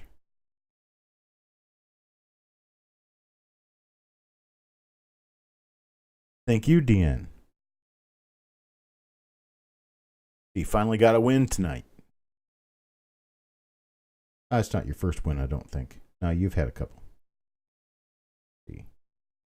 Yeah, you got that 47S RPM earlier. Okay, folks, we're going to get ready to move on to the next item. Chad RCG. If you've not bid with us before, you'll need to send us a message with your full name, your PayPal email address, and your YouTube name so that we can link it back to you and get you prepped to bid. Registration is free, but you have to do it before you can bid on anything because we have to know where to send the invoice.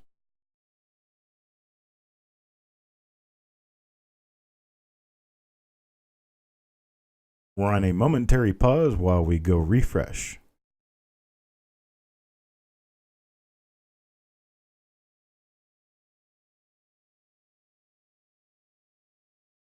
We take this pause from your regularly scheduled programming for station identification.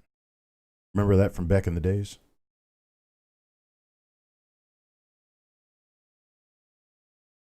Then you'd hear a different recording.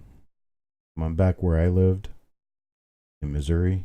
They'd come on and say, "This is KLLR TV 10, Springfield." That's right. Just like the old movie house. Now shut the movie down between reels so everybody can go tinkle and come back and watch the rest of the movie.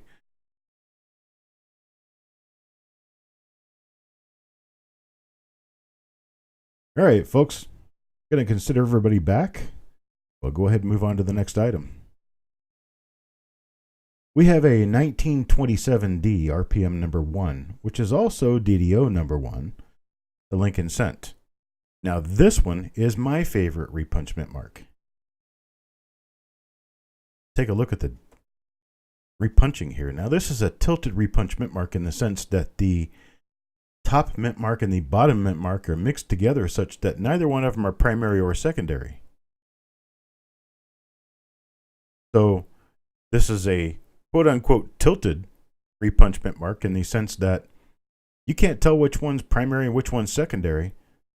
So you have a north over south, south over north. Nobody really knows. Amber gives us a $12 bid, and then James Dowdle comes back at $15. Thank you, Chad, for sending your message in to us. Penny Parent or Amber will take a look for it. Amber's bidding, Penny Parent's not. Jody could take a look for it. if Jody has access to the email. I'm not sure that he does yet.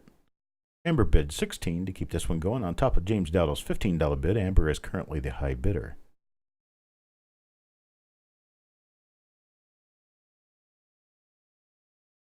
Okay, Chad, you're good to bid. James Dowdle, $17. James Dowdle is currently the high bidder at $17. It was once thought that this was a large D over a small d. That's interesting. I could see how that could happen. Amber bids 18 to keep this one going. This is a pretty nice coin. It's a nice higher end VF coin. Got nice detail. James Dowdle bids 20 to keep this one up there. It does have quite a bit of detail, even though the strike isn't the best strike. You still have good, full, solid, hard wheat lines. That's what you look for a good strike in a coin. That and that O in 1 needs to be complete and full.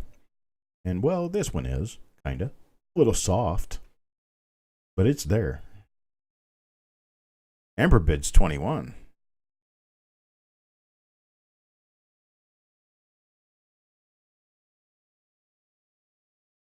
Steve says, is this a DDD? Would we be talking about a double die? It is a double die. It has a an extra eyelid. So it's DDO 1, RPM 1. James Dowdle bids 22. Got James Dowdle's current high bid of $22.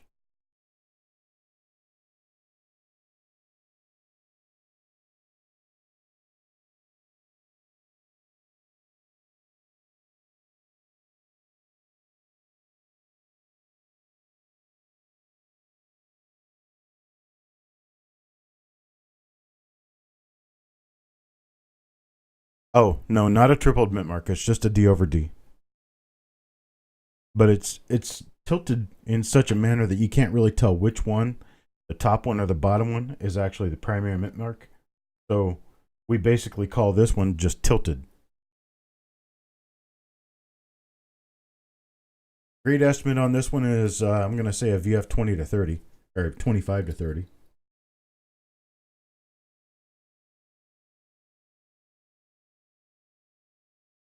And we're sold to James Dowdle at $22. I appreciate your bids. Bids and comments, all welcome. Thank you very much. We'll move on to the next item. This is item number 28 in the 17th CNLA auction. The 1950 D over S Washington quarter. Now, the condition on this coin is not the best in the world, but these are very scarce. These are very scarce.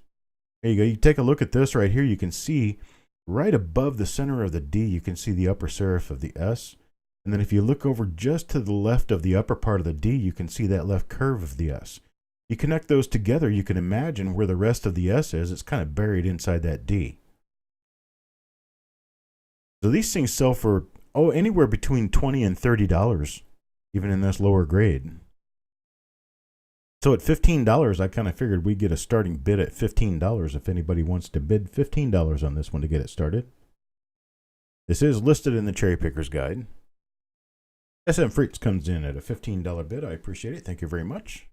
And with SM Fritz at $15 as the high bidder, we need 16 to keep this one going. And Bulldog comes in at $20. Bulldog doesn't play around. He bids $20 on this one. We need a $21 bid to keep this one going.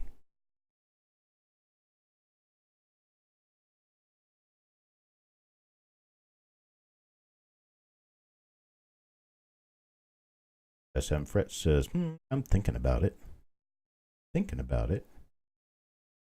Not really sure. That Bulldog at $20 is a high bidder. Be counting this one down pretty soon. SM Fritz comes in at 21. Squeaks that bid right in there at $21. And Bulldog says, more dollars. $2 more. They're going to be 22, or is SM Fritz going to get it at 21?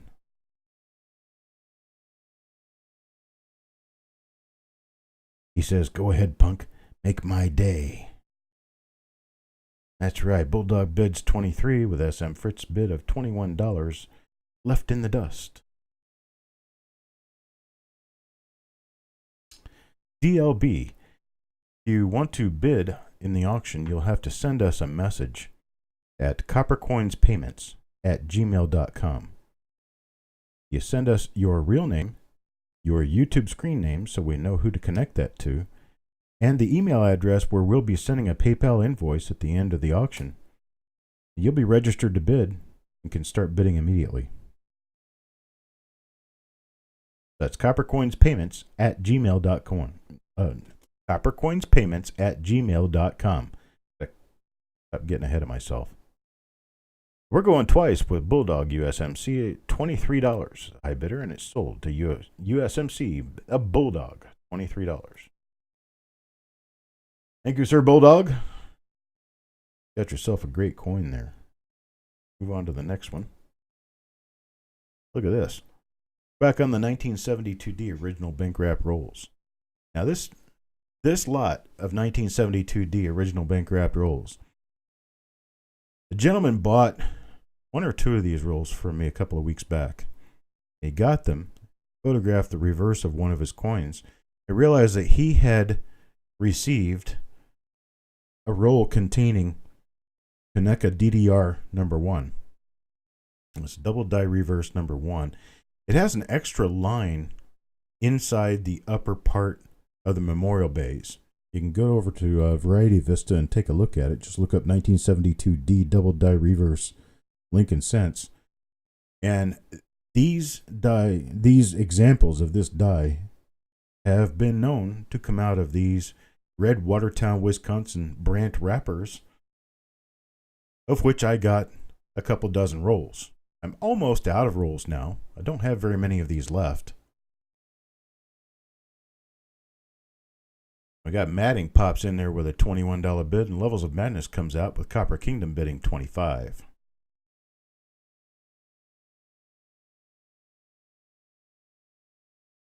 I tell you what, here's what we'll do. Let's get everybody to stop. Hey, Bingo, you're back. Let's get everybody to stop bidding now. From this point right here, I'm going to start with the highest bidder. Let's see, how many of these do I have available right now? Hang on just a second.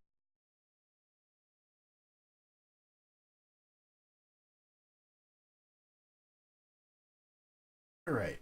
I'll tell you what I'm going to do. I'm going to throw some extra lines in here. Hang on just a moment while I get things together. This is a good time for you to go refresh,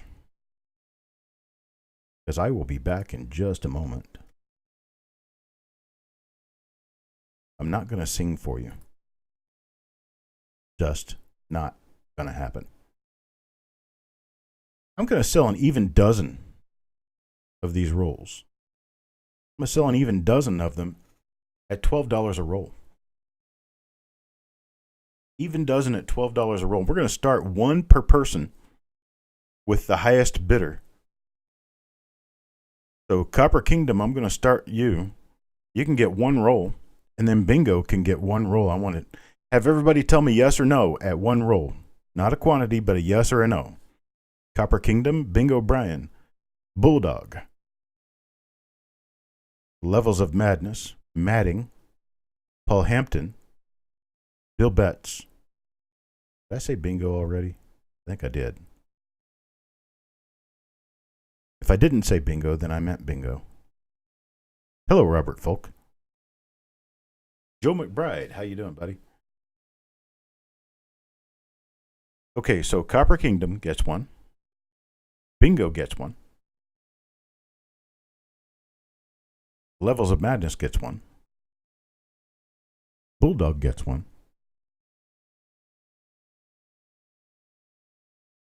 Matting gets one. Paul Hampton gets one.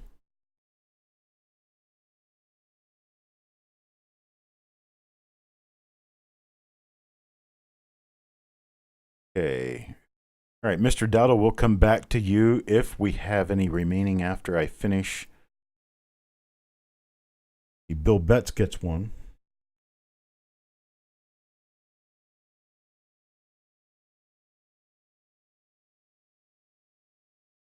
Did I say these were at $12? I think I said these were at $12, right?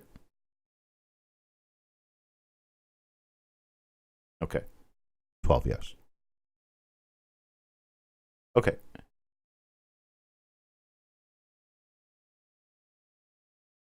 Now, I have 3 rolls left, and it looks like it's going to be a onesie to people because I don't think I'm going to have enough to really spread around.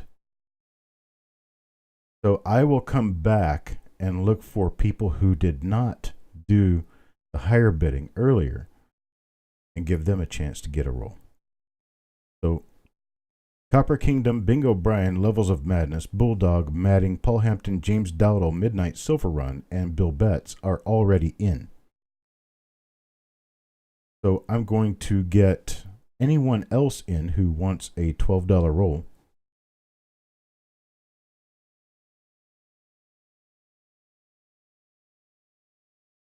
Stephen Dallas will take one.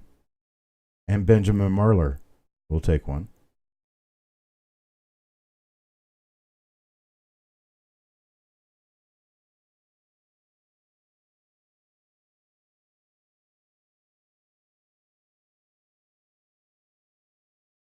I got one left, folks. Steve looking for silver will take one. Well, wait. Nope, sorry, I can't do that. Jody Gomez came in first. Actually, you know what? Give it to Steve looking for silver. Jody, I'll do something different for you.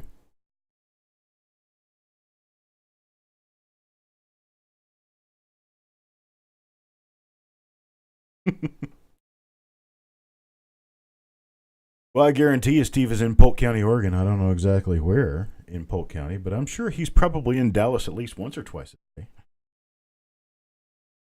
Okay, brother, I got him. Steve looking for silver gets one. And I'll take care of Jody in a different way. Buddy, I'll talk to you afterwards. And this is all we've got for now. I appreciate it, folks. Thank you very much. We move on to this coin. Here we have a 1925 San Francisco Mint Buffalo nickel. Now, the special thing about this Buffalo nickel is that there's supposed to be 3 feathers coming off the back of the Indian's head. Well, in this particular coin only has 2 feathers. If you look at that long feather running straight down the back of his head and the Indian's neck, there's supposed to be another feather between those 2, but it's simply not there. There were a number of these dies that were polished and over-polished to the point where those feathers disappeared altogether. And there are a number of different ones in the Cherry Picker's Guide for which people pay really good money for, and this is one of them. That's right, for sure. For the Coppercoins t-shirts, you want to go to coinsandcreations.com. That's Amber Panel's website where she sells the shirts designed by Coppercoins and official product of Coppercoins. Bingo bids $25 on this one. He wants to make sure that nobody else has a chance. That's just the way it works in auction land. That did escalate quickly, did it not? Bingo's high bid at $25. You must have seen how much these things generally go for, because that is about right. Does the mic sound funny now? Does it sound funny now? Can you hear me now? Good. Can you hear me now? Good. Victoria bids 26.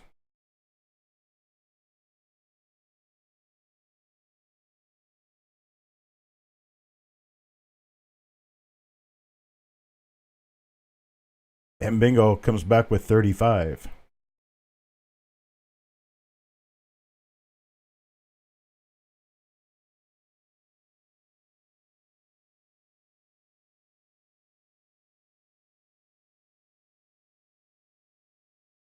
Penny Parent, am I doing better with the sound? Sound check, check, check. 1, 2. I promise I'm not going... Oh, I know what that... Okay, I get it. No, what's going on is the air conditioner in this place sounds like a wind tunnel. Every time I quit talking, you end up getting this noise from the background.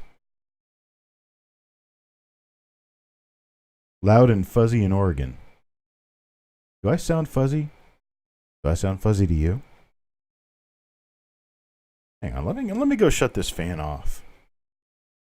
Hang on, I'll be right back.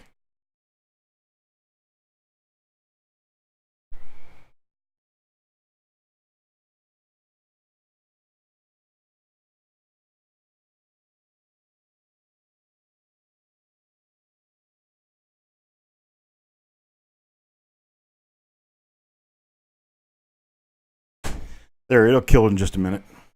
We won't have to worry about it until I get to a point. I was told last week that when you're listening through headphones or earbuds, that you can hear my air conditioner in the background when I quit talking. So, sorry about that. Did we... Sold to Bingo Bryant for $35. Thank you, sir. I knew that we were getting close to that. So, do I sound nice and clear? And then when I stop, you just hear... Now, you shouldn't hear the whistling anymore. You shouldn't hear the background noise because my machine just shut off. Congratulations, Bingo, on your bid. I appreciate it, everyone. Moving on to the next item up for bids. This is... Oops. Let me move to the next slide group. There we go. Lot number 31. This is auction 17, lot number 31. We have a 1909 Indian Head Cent. 1909 is the last year of the Indian Head Cent. They tend to be a little more difficult to find than other years. Okay, it's not doing it anymore, and the reason is because the air conditioning is now off. Okay, so that makes sense. Now I know what's going on. I need to make sure that I've got that machine turned off before I do a broadcast. So Bingo bids $15 to get this one started.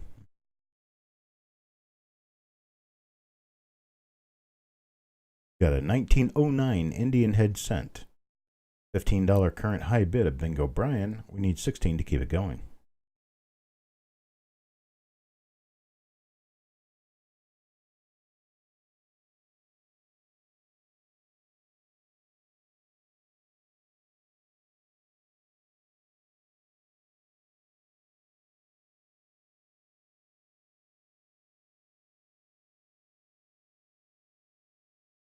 Bingo Brian's $15 bid is currently the high bid. We're looking for $16 to keep it going. We got Bingo Brian going once.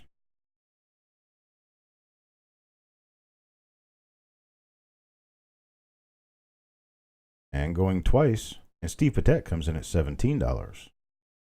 This is actually a fun year because you have 1909 Indian cents and you have 1909 Lincoln cents. Now, the 09 Indian cents were minted up until the 1st of August. Starting the 2nd of August, they minted the VDB Lincoln cents, and they minted those for less than a week before swapping over to the ones that don't have the initials on the reverse. Bingo comes in at $21. Jody, no, it's not. 1857, they minted small cents and large cents. In 1916, they minted Barber quarters and Walking Liberty quarters, or Standing Liberty quarters. Also in 1916, they minted Barber dimes and Mercury dimes. In 1913, if you really want to count it, you have the Liberty nickel and the Buffalo nickel. And then in 1938, you've got the Buffalo and the Jefferson nickel. So a lot of the transitions from one series to the next happened during a time where they were minting both during 1 year. Like, for instance, when they came up with the peace dollar. Well, the law said they had to mint so many coins that year. And the peace dollar design came out just a little bit late, so they minted a bunch of Morgan dollars. When they did a bunch of Morgan dollars to make up for the numbers, then they moved over to the peace design. I appreciate your bid, Bingo Brian. Got this one at $21. Moving on to the next item up for bids. Wow, look at that. Look how clean that coin is. It's just beautiful. 1942S. Lincoln Wheat Cent. A beautiful full red uncirculated coin. This one is a choice 2 gem uncirculated. It does have scrapes on the reverse above the N and E of 1, and that is on the die. That's where the feeder finger scraped across the die, damaging the die. Does not affect the coin at all because the coin was struck with the die. We're going to start this one at $9. Now, gem uncirculated 1942S Lincoln cents typically go for between $15 and $20. So this one's coming in a little cheaper than the $15 level. We're at $9 on this one. We have an interest in getting this one started at $9. Paul Hampton bids $12. This one is a nice solid red coin with bright luster.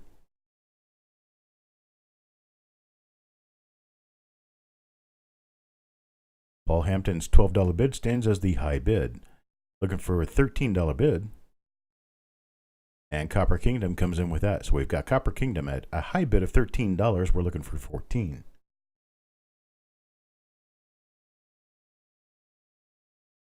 And a high bid of $13, looking for $14. We've got $14 in Paul Hampton. Paul Hampton's $14 bid is high bid. And Steve Elliott comes in with a $15 bid. We got Paul Hampton beat out with Steve Elliott's $15 bid. We got a $15 bid looking for $16. Copper Kingdom comes in with a $15 bid, probably meant to type 16. Paul Hampton bid 17 right off the bat. And then Copper comes in with an $18 bid on top of Paul Hampton's $17 bid. Exceeded Steve Elliott's 15, and Steve Elliott comes back with 20.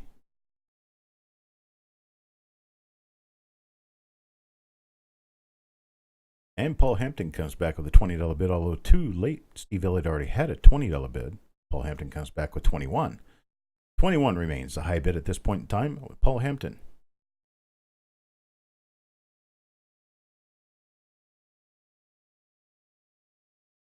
Paul Hampton's $21 bid looking for a $22 bid.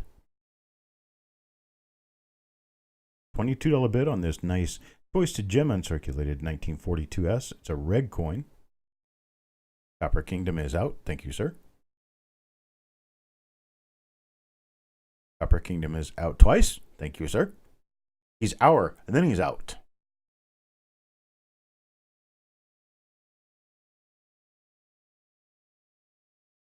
And Paul Hampton with a $21 current high bid. Going once. Looking for a $22 bid. Paul Hampton's $21 bid.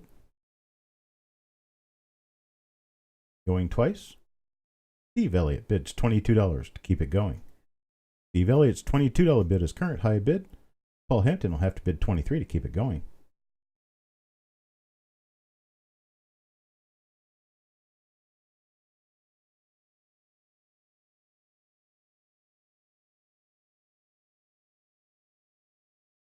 I'll tell you what, guys.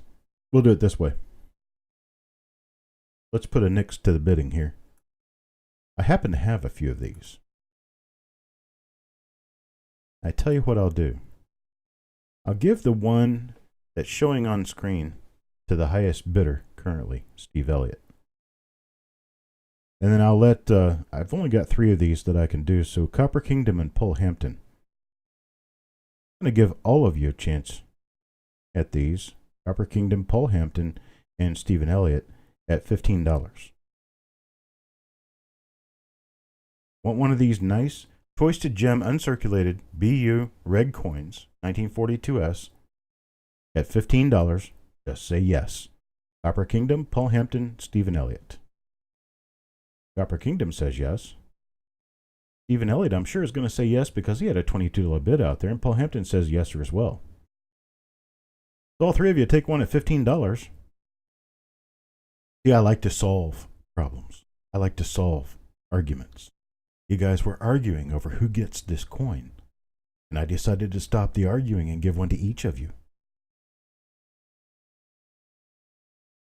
Nice, nice. Thank you very much for your bids. Let's move on to the next item. We have a 1934D Lincoln Cent. Now, this isn't the prettiest 1934D Lincoln Cent, admittedly so. However, this one is a repunch mint mark, and it's a nice one, too. You look right here.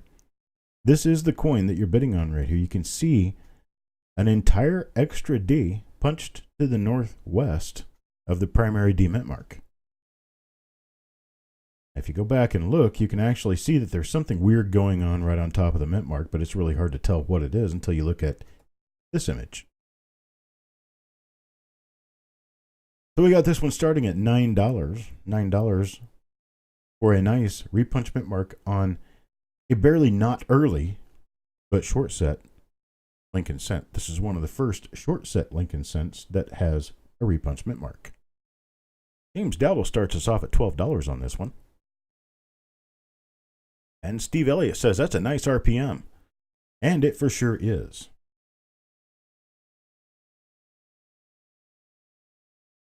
James Dowdle bids $12. Jody Gomez says to give us an idea how rare these are, Anex has a population of only one of this variety. Now, I can tell you that I've handled probably 3 or 4 of them, but not very many. This is not a common variety at all. We got James Dowdle's $12 bid stands as the high bid. We're looking for 13.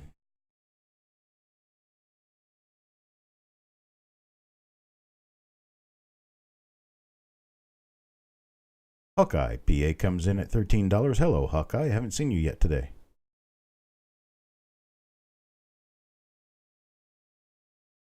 Hawkeye's bid at $13 is the high bid at this time. We need a $14 bid to keep it going. Hawkeye PA at $13. Remember, for $14 bid, otherwise we'll start counting it down.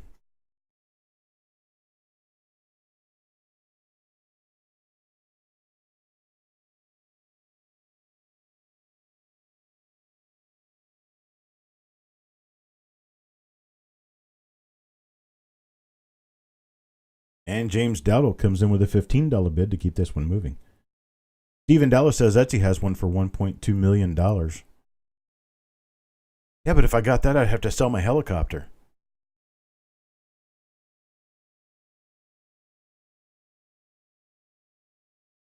The James Dowdle's $15 bid stands as a high bid at this time. Need a $16 bid to keep this one going. Otherwise, we'll start counting it down.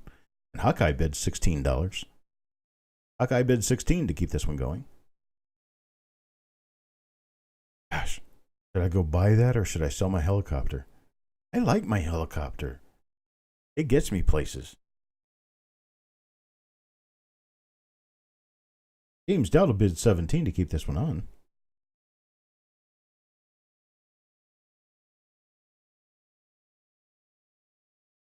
Steve Copper Kingdom's going to send you his cleaning bill.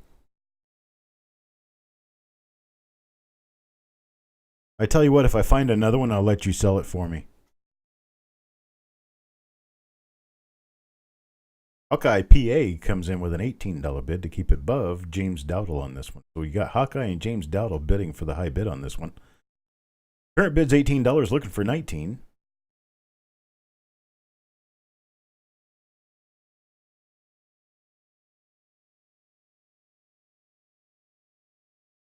And Mr. Dowdle is out. So Hawkeye's $18 bid, we'll count it down and we'll see if anybody else is interested in jumping in the bidding on this one. $18 is the high bid. Looking for 19. Going twice.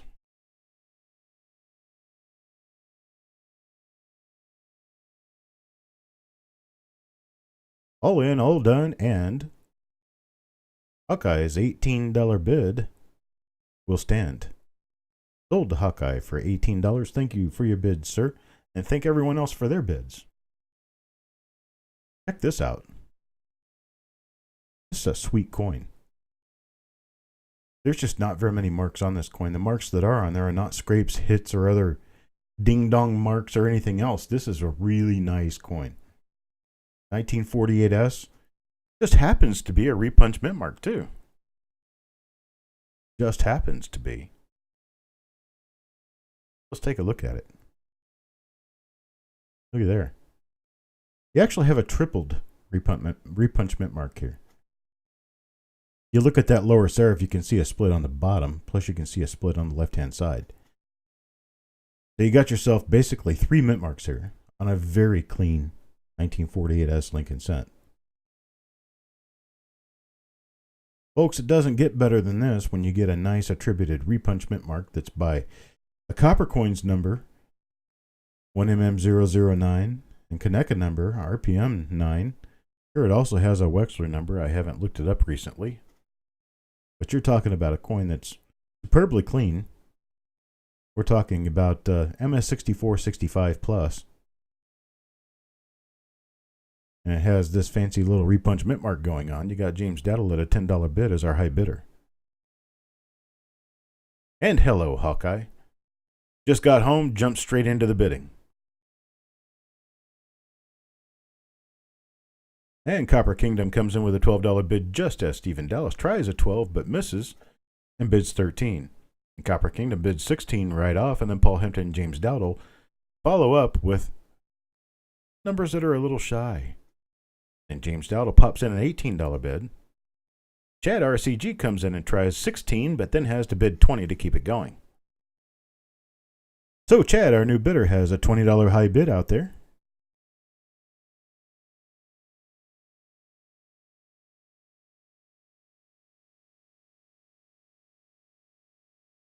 James Delta bids 21, then Copper Kingdom follows up shortly with the $22 bid.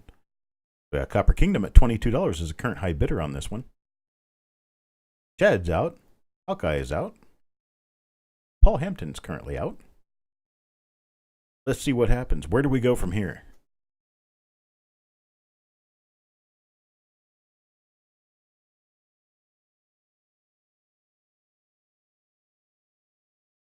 As for that last comment, we can't ship packages outside the United States except to places where the USPS mail can be sent. We're talking about places where there's APO, FPOs. I will send to military people. Military people and military veterans. The banker said no. Read wife. James Dowdle comes in with a $23 bid. And Copper Kingdom at $25. Copper Kingdom's serious about keeping this one. Mr. Dowdle is now out. All of our other bidders have been quiet for some time now. Copper Kingdom has the high bid of $25.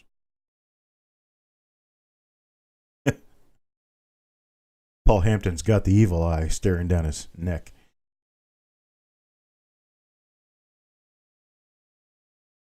He's got that cold chill going down his spine. We got Copper Kingdom going once at $25. $25 the high bid on this very clean 1948S Lincoln cent repunch mint mark. Going twice.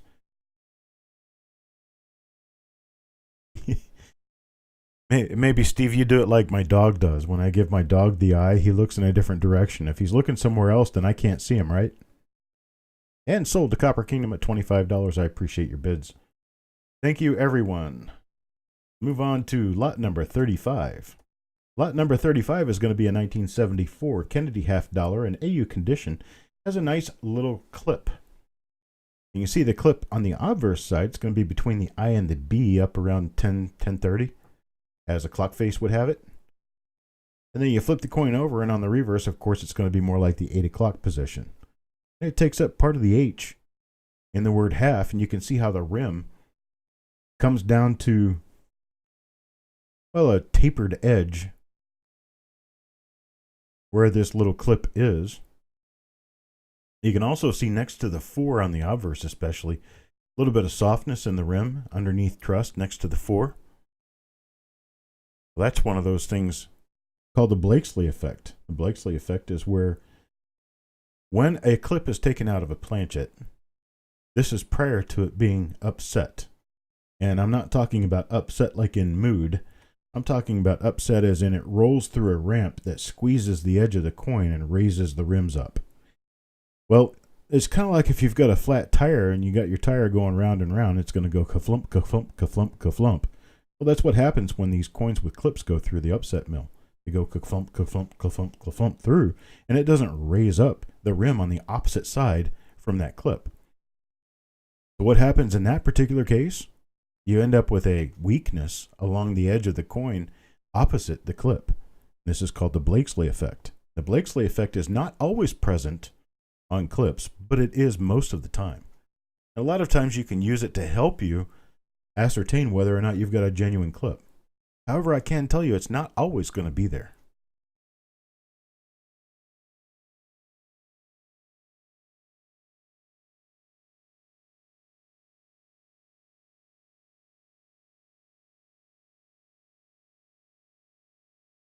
Look, we got Stephen Dallas with a $6 bid on this one. Stephen Dallas, $6 bid's currently the high bid, looking for 6.5, going once. Going twice.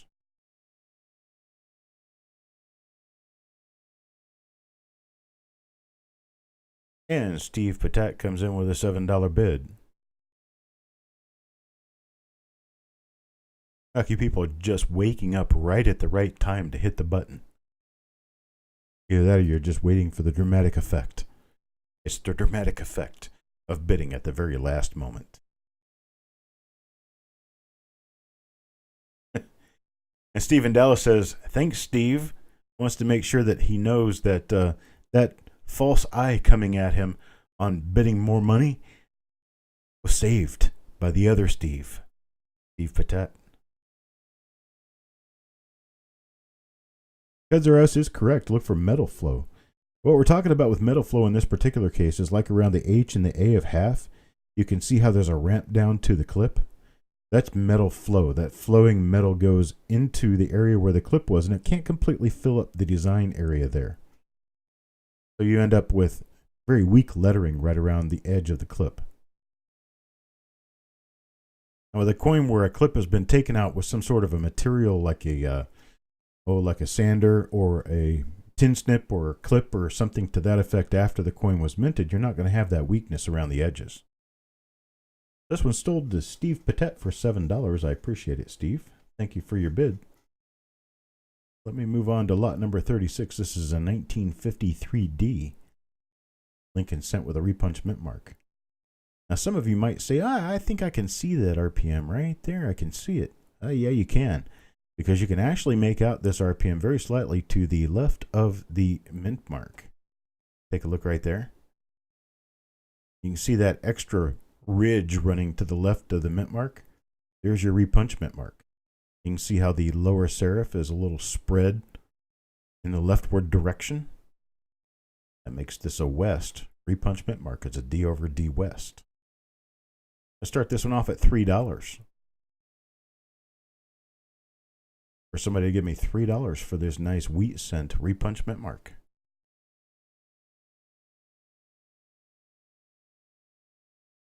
Benjamin Marler hits the button at $3. Got Benjamin Marler at $3 on this one. Nice little repunch mint mark. We can take a look at it again.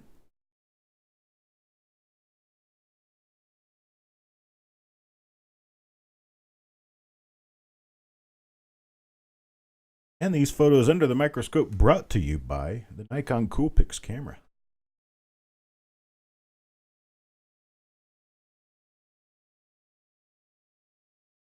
A Nikon Coolpix 79. I think it's a 7900. Nope, S9400. Coolpix S9400. This is an older model now. This is the third Coolpix I've gone through, taken photographs through the microscope, and it tends to do a very good job. I just hold the camera right up to the eyepiece of the microscope and pop my picture. The Hawkeye bids $4 and Benjamin Marler comes back at $4.5. No, it's not a DSLR. This particular one's just one of those pocket cameras. Point and shoot.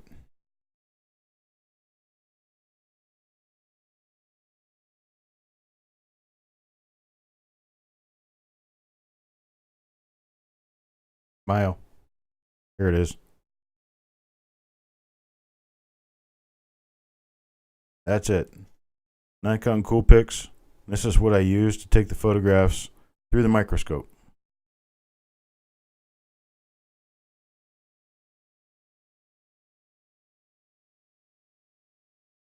Let's take a look at the whole coin again. I have roughly an extremely fine coin. Benjamin Marler's high bid of $4.50 is the high bid. Yes, Penny Parent, that is what I use to take photographs of the RPM.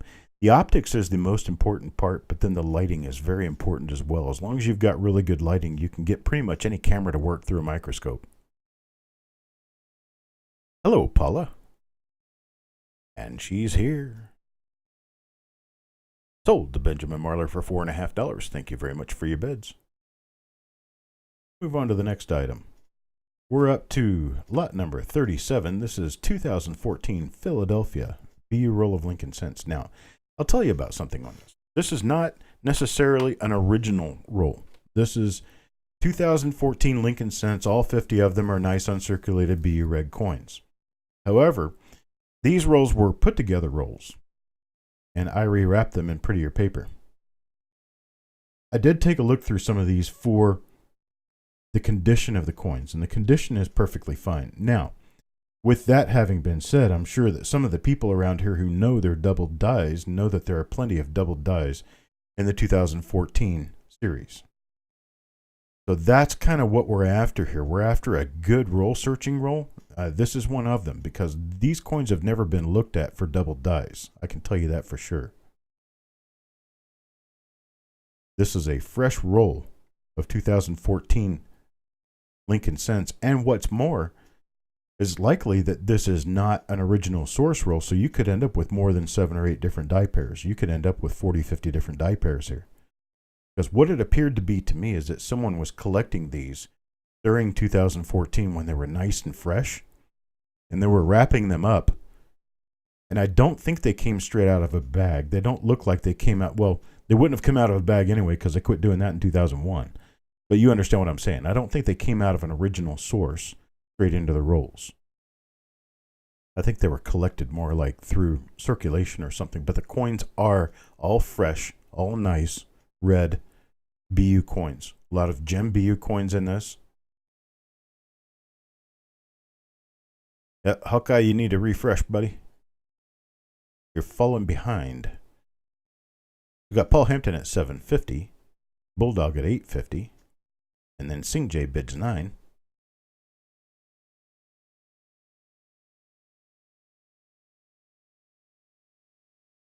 Got Sing J with a current bid of $9.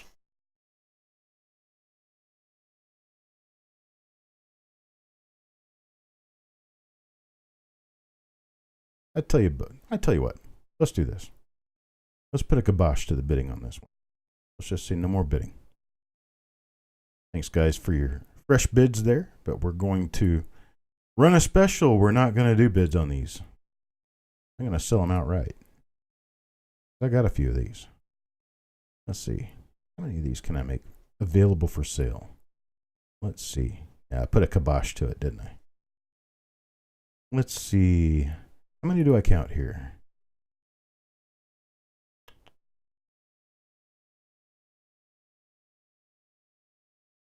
We'll make a availability to an even 2 dozen rolls.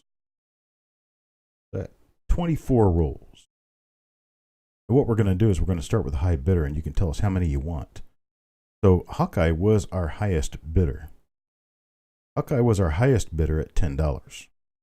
So Hawkeye, out of 24 rolls, how many would you like at $4 a roll? We're doing this just at $4 per roll.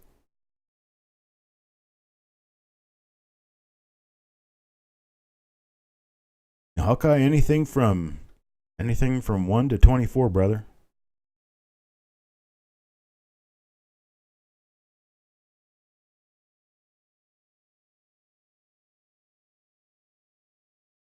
Bill Betts gets his 2 in there if any's left. I'm sure we'll have some for you, Bill. Okay, so here's what we're looking for right now. I've got a number of people who have come in and bid on these. Now, Hawkeye wants 5. Sing J wants 2. How about, let's see, Who was my 950 bidder? Midnight Silver Run wants 2. So let me slow this down just a little bit.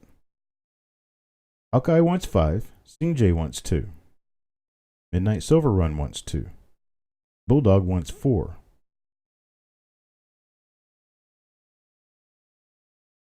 Paul Hampton needs to get his statement in there as to whether he wants any of these at $4 per roll. You can have as many as you want.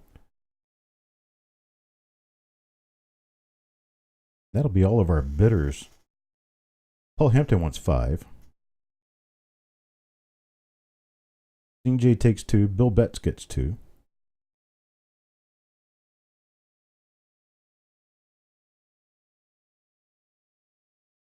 And I can still make 4 available if anybody else wants them. Still have 4 available.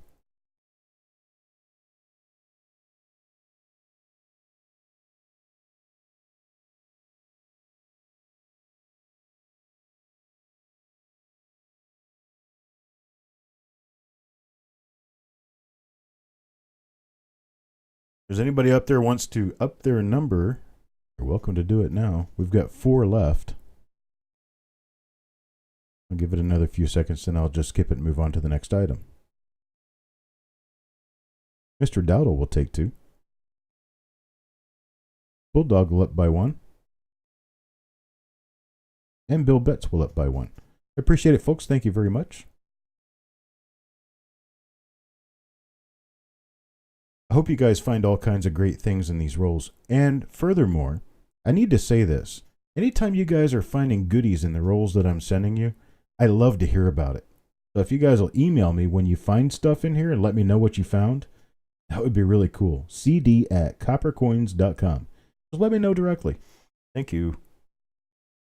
Look at this. Can you say wow? Here we are with a 1920p Lincoln cent. This is a choice uncirculated coin. It's a really nice coin with a lot of luster.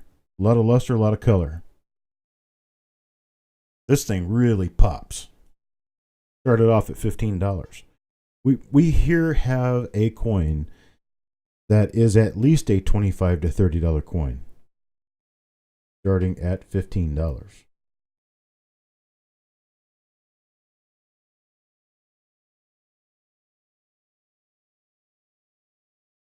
Got Stephen Dallas with a $15 bid, and then Jody Gomez comes in at $20.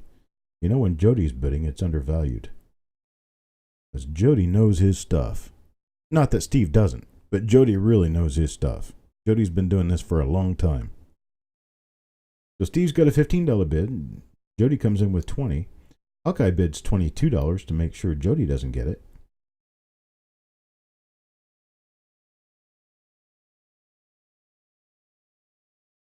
And Paul Hampton at $23.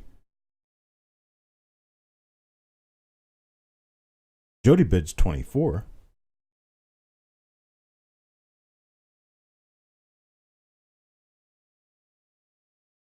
And Victoria is adding. Hawkeye comes in at a $25 bid. Stephen Dallas at $26. So Stephen Dallas is currently our high bidder at $26. I'm not sure what Tweety was adding back there.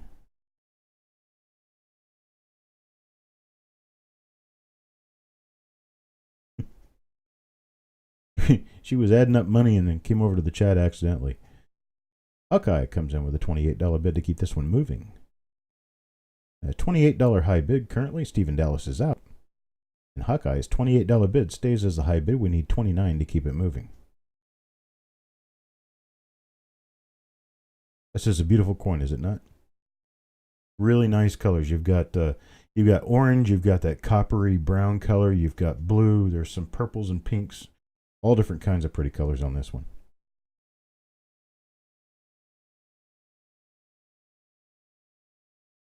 We got this one going once at Hawkeye's high bid at $28.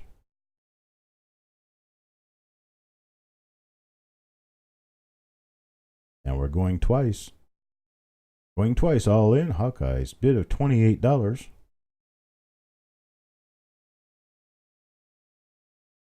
And sold to Hawkeye PA $28. Thank you very much for your bid, sir. Let me move on to the next item. Here's the next item up for bids. We have a 1960 Denver, RPM number 23. Now, I took this one at a slightly off angle of photograph. It's a nice coin. There's nothing wrong with the coin at all. You can see just a few little dark spots here and there, hit or miss.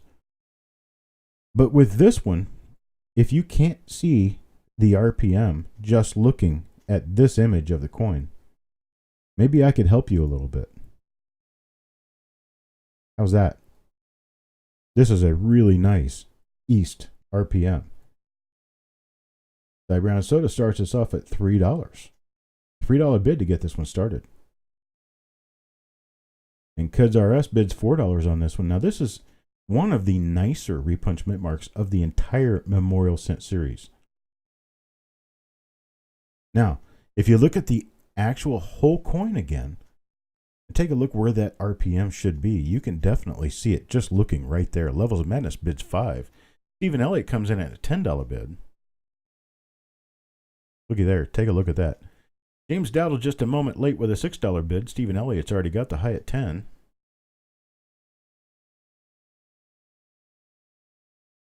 This is a superb RPM. James Dowdle bids 15. Hawkeye bids 15. So James Dowdle gets the bid at 15. And Hawkeye bids 16. Stephen Dallas bids 16 to keep this one moving, and then goes to 17, noticing Hawkeye already bid 16. And Stephen Elliott comes in at $20. The high bid at $20 right now. I tell you what, Penny Parent, let's stop the bidding on this. Let's kill the bidding on this one. I'm going to do something here. Let me see. I found a few of these. I like to share. When I find a few, I like to share. Let's see how many I got here. 12. I got an even dozen. Let's say we do these at $10 a piece. We start with a high bidder and work our way back. If you don't want it, just say no. Otherwise, we're going to toss your name in the hat at $10. James Dowdle, Stephen Dallas, Stephen Elliott, Hawkeye,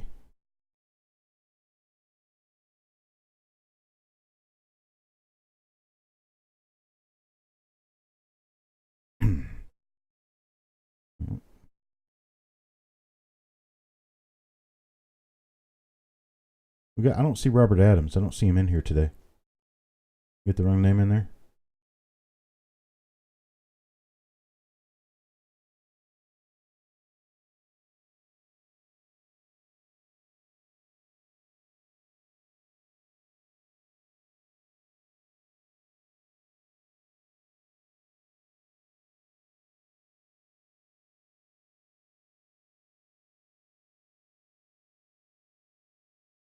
Okay. Still wondering about this one. I didn't see that person in here tonight.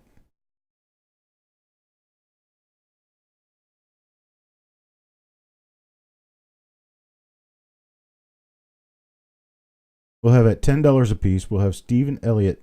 We'll take 2.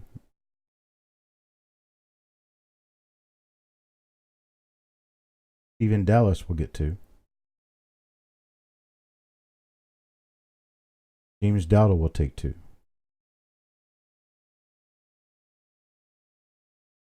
Then Hawkeye will take 2. That's 10.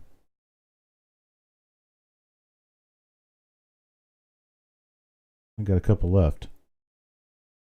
I'll go with the first request first. Cuds RS. And then Benjamin Marler.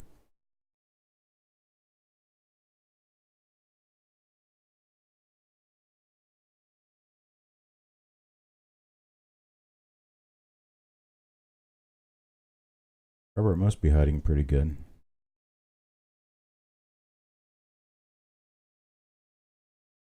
Oh, that is Robert? Duh. Hello, Robert. Had no idea your name was Cuds RS these days. You are hiding all too well, sir. Let's see. Did Hawkeye get his too? Let's go back and do a recount now that I know that Robert Adams is in the mix. Goods RS wanted 1. That's Robert Adams. We got Steve Elliott for 2. Stephen Dallas for 2. We've got Benjamin Marlar for 1.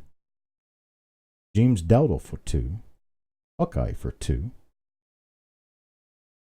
And then Copper Kingdom comes in with 1. And we have 1 remaining. We have 1 remaining. Levels of Madness. You want to jump in on this one?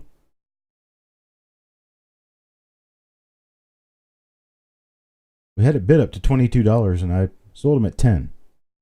I know your highest bid was 5. Levels of Madness will take it.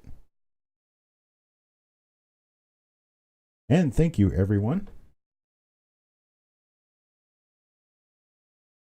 We move on to the next item up for bids. Take a look at this.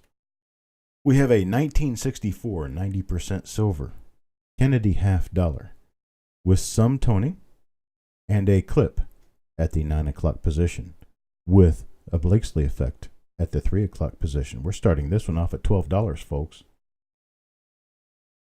Got $7 melting silver right here. Stephen Dallas bids 12 to get this one started. Where's Mantic when you need him? Mantic's always all over these.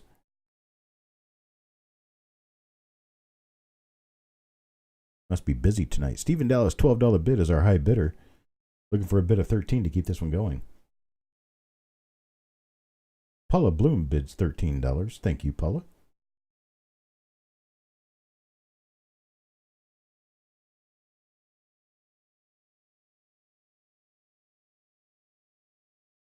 Victoria comes in with a $14 bid, and then Stephen Dallas at $15.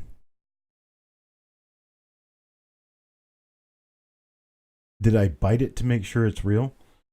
Well, I only chewed a small piece off of it, as you can see. And Paula bids 16 to keep it going. But I promise I didn't put any fingerprints on it. I held it by the edges. And Victoria bids 17. With a $17 bid, Victoria is our high bidder right now. Gosh, I wish my wife could find me as funny as you guys do. Steve is out.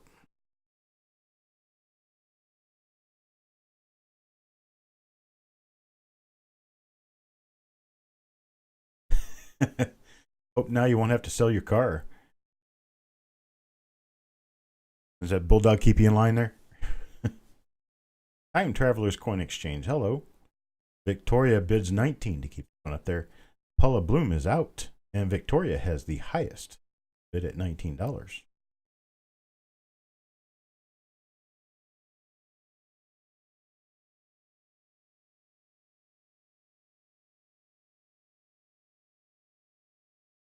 Thank you, Time Traveler's Coin Exchange.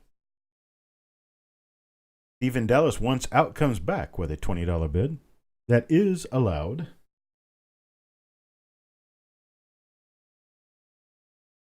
Like any responsible adult, we are allowed to change our minds from time to time. Stephen Dallas has a high bid of $20 currently, looking for a bid of 21 to keep it going. And Victoria Ramon Carter bids 21, knowing that you don't see clips on $half very often. $half are those larger coins that when you make a clip on a $half that's large enough to notice, you're taking away quite a bit of metal. Even with a smaller clip like this one.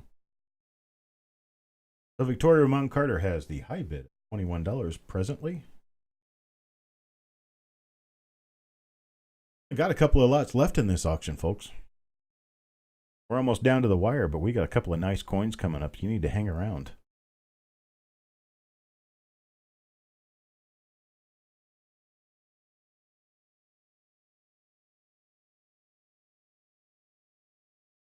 And we're going twice with Victoria Ramon Carter's bid of $21. And sold to Victoria for $21. Thank you very much for your bid, ma'am. Let's move on to the next item. We have a 1926 Lincoln Cent. Now, this one has a little more luster than what you're able to see here in the photo. I just couldn't get the photo to really come out well. But this is a nice, lustrous, no-wear, choice uncirculated coin. And for 1926, it's a pretty early date to get one of these in uncirculated.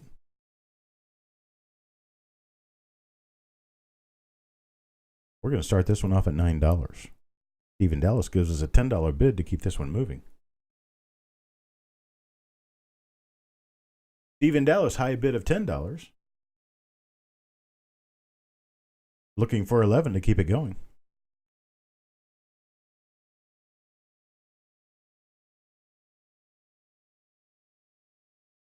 And Paula Bloom bids 11.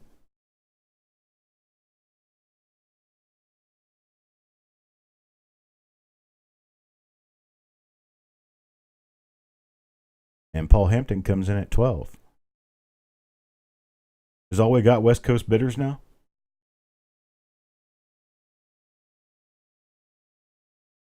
Steve and Paula in Oregon. Paul Hampton, I think, is in Washington. Stephen Dallas bids 13. Anybody left on the East Coast out there?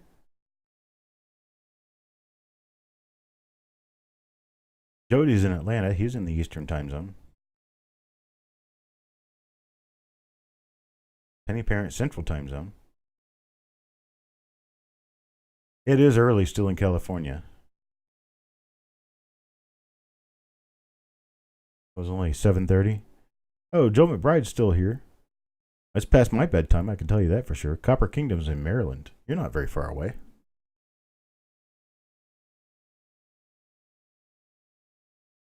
Yes, it's 10:36 here. Paul Hampton bids 14 to keep this one moving. Stephen Dallas is currently outbid with a $14 bid.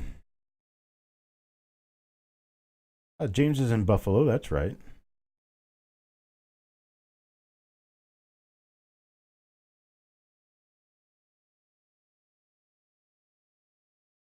Oh, Copper Kingdom is cheating. He's out there in California right now.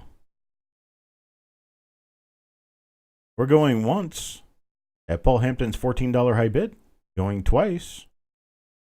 Jason Patton in West Tennessee. I used to live in West Tennessee. I lived in Raleigh for a while, then moved to Bartlett. Graduated high school in South Memphis. I sold to Paul Hampton at $14. I appreciate everyone getting involved in this one. Let's take a look at the next coin. This is our last lot for bids. This is a 1930S. It is uncirculated. It does have luster. It is a reddish brown coin. And it does have a number of small thin lines running through the planchet. Now, we know what that's called. We call that a wood grain. It's a woody. We have a 1930 San Francisco woody. I'll start this one off at $16.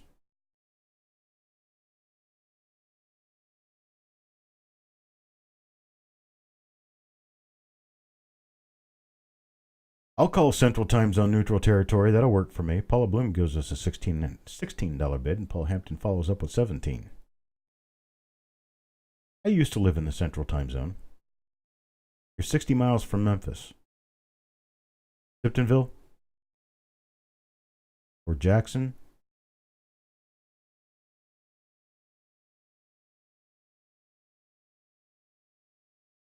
Paul Hampton's $17 bid is currently our high bid. And Paula bids 18. Stephen Dallas says West Coast rocks. Actually, if you go to the west coast of Florida, there's a lot of nice beaches there. No rocks.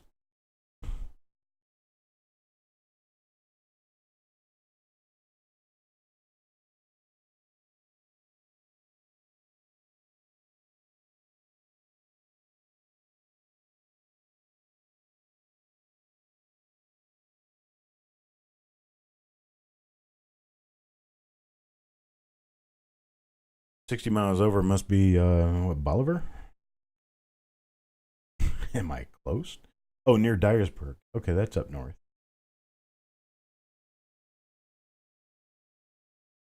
You would think Florida is one long beach, but you know what? There's a lot of inlets. There's a lot of rivers and stuff that come out. The beaches are all broken up. There's little islands, all kinds of things. Really nice. Stephen Elliott at $20 brings a new bid in, pushing Paula Bloom out with her $18 bid. Stephen Elliott's currently high bidder at $20.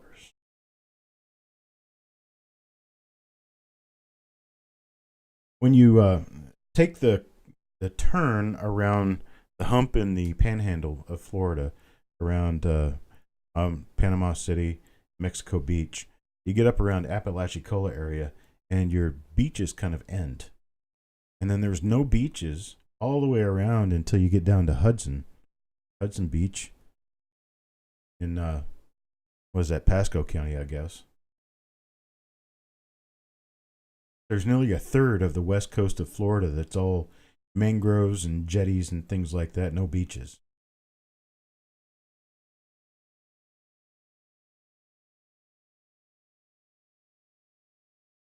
Going twice with Stephen Elliott's $20 bid. And sold to Stephen Elliott for $20. Thank you very much for your bid, sir. Okay, that brings us down to the end of the auction. I appreciate everyone being here. Now what we've got, oops, how about if I do this? Oh, you know what? I didn't include those. Hang on a minute, people. You get to watch me on the fly.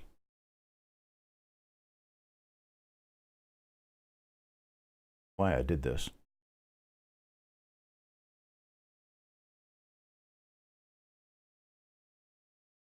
Okay, hang on just a second, folks. We have things to do. Let me bring it up.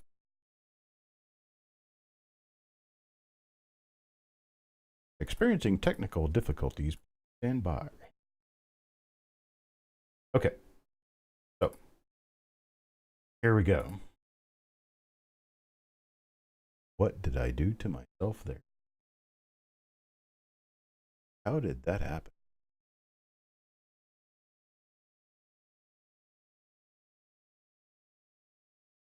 Yep.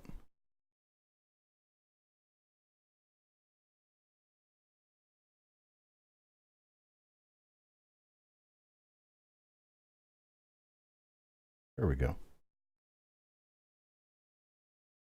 Okay.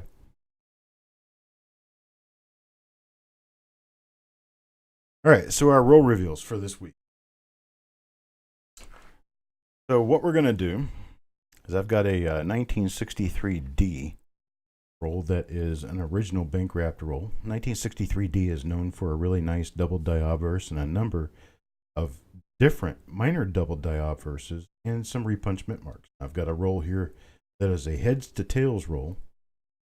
It has really nice coins on both ends. Then I have a 1963 Philadelphia roll. This one's a really tightly wrapped roll. And this roll specifically is interesting in that it has a bank name on it I have never seen. It's called Provident Tradesmen's Bank and Trust Company. Provident Tradesmen's Bank and Trust Company. I'm assuming this is probably, I don't know. I don't even know where it's from. Possibly Rhode Island. I don't know. That's Providence. So I don't know. Not sure. Anyhow, the next roll that we have, go through these real quick. There's our 1963D roll. There's our 1963 Philadelphia roll. Provident Tradesmen's Bank and Trust Company. Then the next one is a 1960D roll. Now this one, the sticker on the end of the roll and the other tubes that it came with, I looked through a couple of them and they were loaded with RPMs. So I figured this would be a fun one to go through with everyone. Loaded full of RPMs. I don't know how many are in here. I have no idea exactly what's in this roll. All I know is that other rolls like this one with the same sticker bought at the same place at the same time had nice RPMs in it. So, and then we've got a 1950D original bank wrap roll. There's a 1950D original roll. So, going back to here. For the 1963 D, spots are $1.50 a piece. I'm going to limit it to 5 spots per person to start. I'm going to limit it to 5 per person. And you can go ahead and start now. Joe McBride will take 3. Matting will take 5. Robert Adams takes 5. Midnight Silver Run takes 3. Copper Kingdom, you're joking with me, right? You said 6? I said 5. 5. 1950D was a nice year for repunch mint marks. I don't know of that many double dies for that year, but 1950D is kind of a scarce year to get.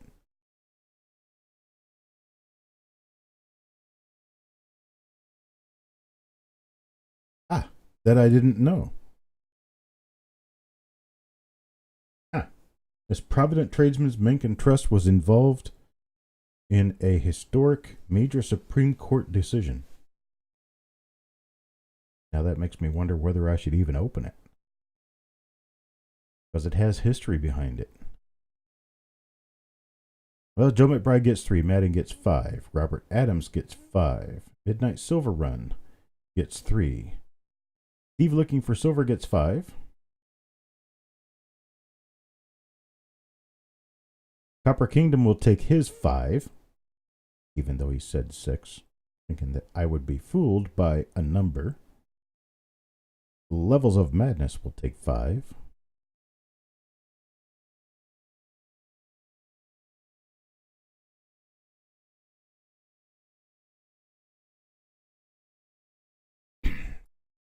Or to make sure that we've got the right number of spots here, because we ended up with one too many spots in another roll. I got this counted out right, but I'm going to make sure of it. Okay, we are counted out right. Levels of Madness will take 5. Jeff Dunn takes 2.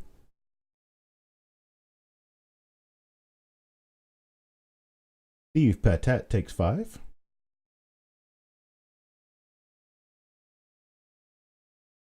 Sing J will take 3.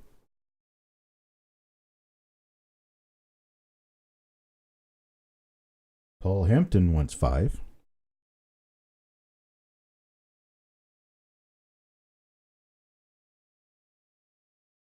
Greg McCoy, I don't know if you have registered yet. If you have not registered, you need to do so now so you can purchase these spots. If I don't know your email address, I cannot send an invoice to you.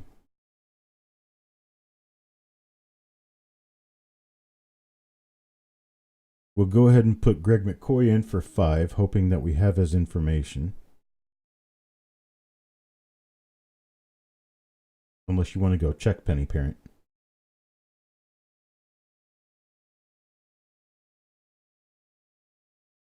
We're going to be out before we get beyond Hawkeye, that's for sure.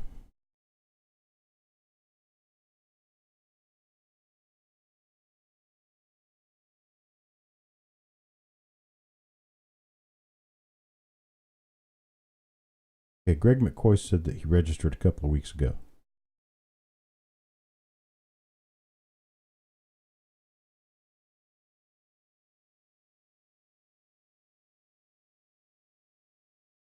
Any left, I'll take 5 on any roller rolls. Okay, bingo. I'm going to be sending you an email a little bit later on this evening, brother.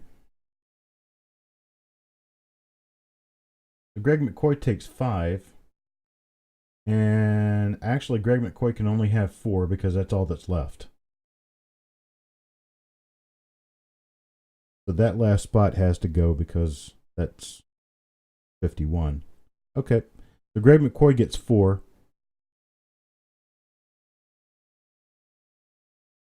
And unfortunately, Benjamin Marler, Hawkeye, I couldn't put you guys in this time. Well, let's get on to the 1963 plane roll. 1963 plane is known for a number of nice double die reverses. It has a few double die obverses as well. Of course, there's no repunch mint marks in 1963 plane because there's no mint mark. So what we're going to do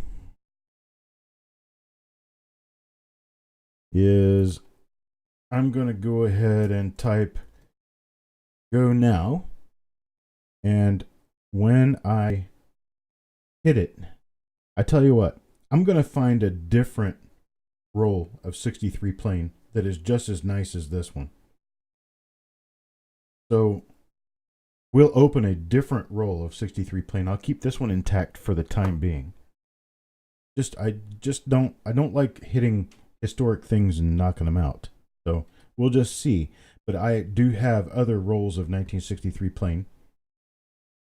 So I'm going to hit go now. When I hit go now, you guys go ahead with your 5 coin limit at $1 per coin, 1963 plain. Go now.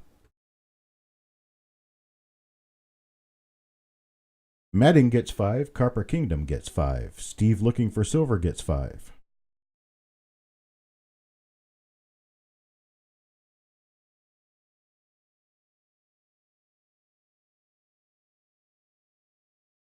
Joe McBride with 3.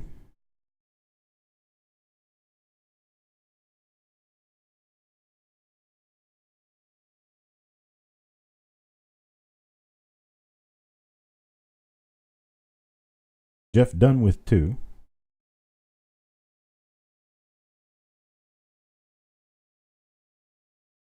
Wild Bill wants 5.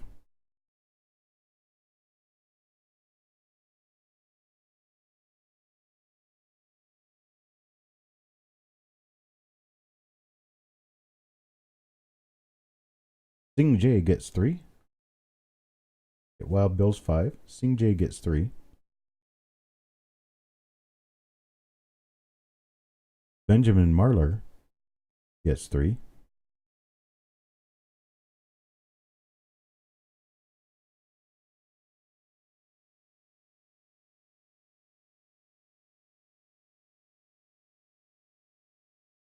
Stephen Dallas, that's Christopher Rhodes. I'll make sure he gets a picture of this.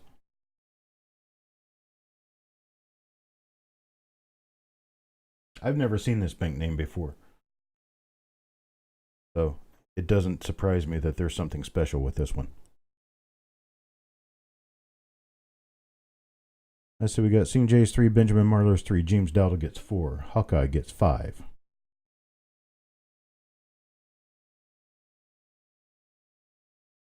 Steve Fatat gets 5. And then it looks like Paul Hampton will either get 4 or 5.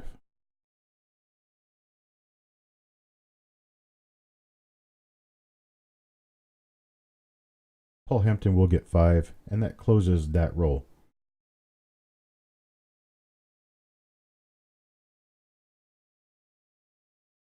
Okay, much appreciated, folks. And then what we've got next is, let's see, there's this one we've already sold. This one, we're not going to do this roll, but we're going to do a different 1963 original bank wrapped roll. Then we've got this one. This is a 1960D tubed roll. But in that it's a tubed roll, it came from another lot of rolls bearing RPMs. Lots of fruit coming out of this roll. So I'm going to go ahead and type go now. When I hit go now, you guys can go ahead and get started.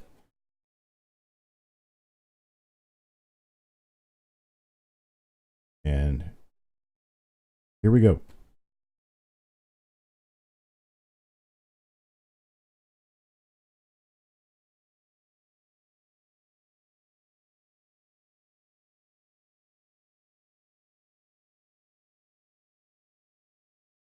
Benjamin Marler gets 5. Greg McCoy gets 4. Midnight Silver Run gets 2.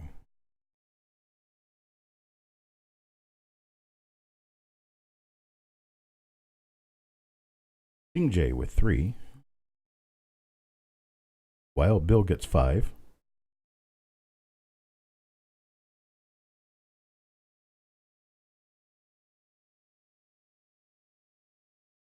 I don't think I mentioned the price on this one. It's $1.50 a piece.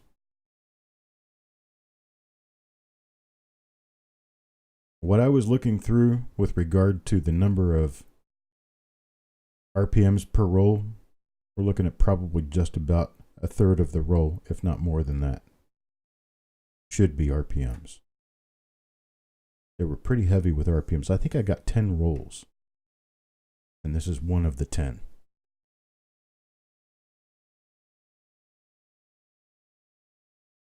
Okay, so we've got Wild Bill's 5. Cent Hoarder's 3. Steve Looking for Silver got 5. Copper Kingdom gets 5. Joe McBride with 3.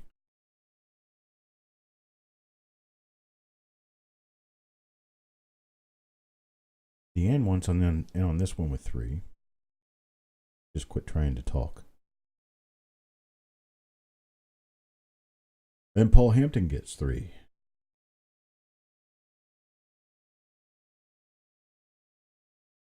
Stephen Elliott with 5.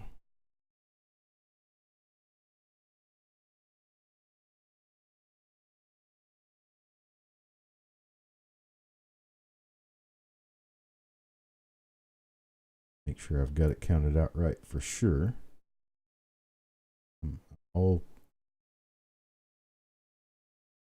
I guess I'm kind of skittish over last week, having picked 51 names instead of 50. Kind of embarrassing. Okay, that is 50 exactly. So Hawkeye get 2, and Matting will get the last 2.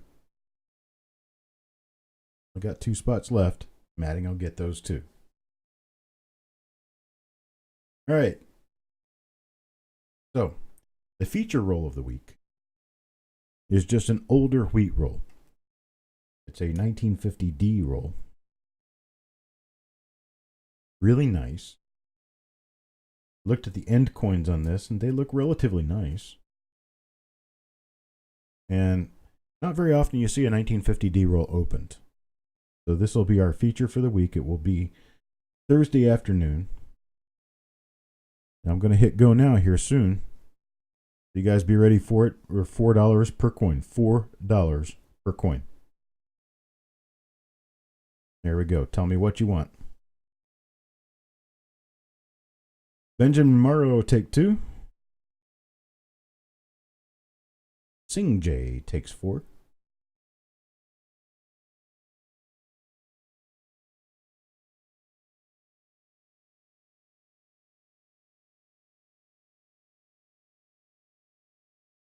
Aging Coin Hunter will take 2.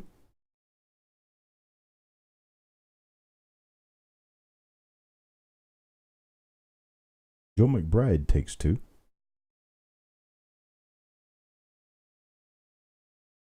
Midnight Silver Run takes 2.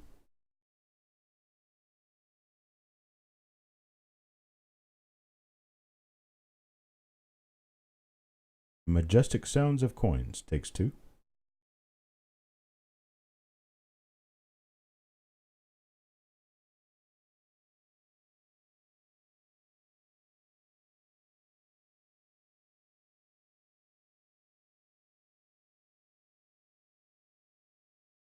Then Wild Bill takes 5.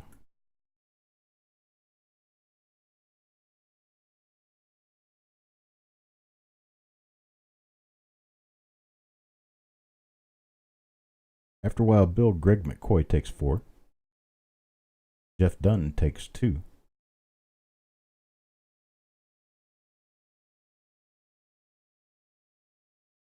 Steve Looking for Silver will take 5. No idea how I'm going to abbreviate that.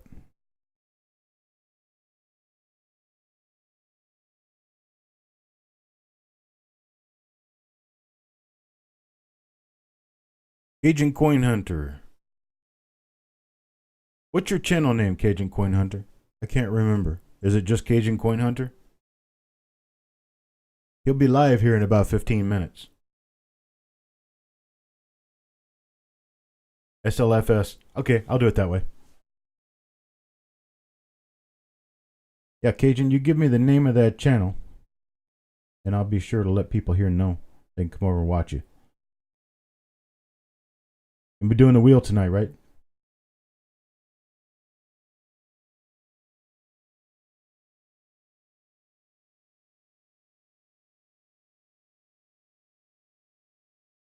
Stephen Elliott gets 1. Steve Patek gets 4. James Dowdle gets 4.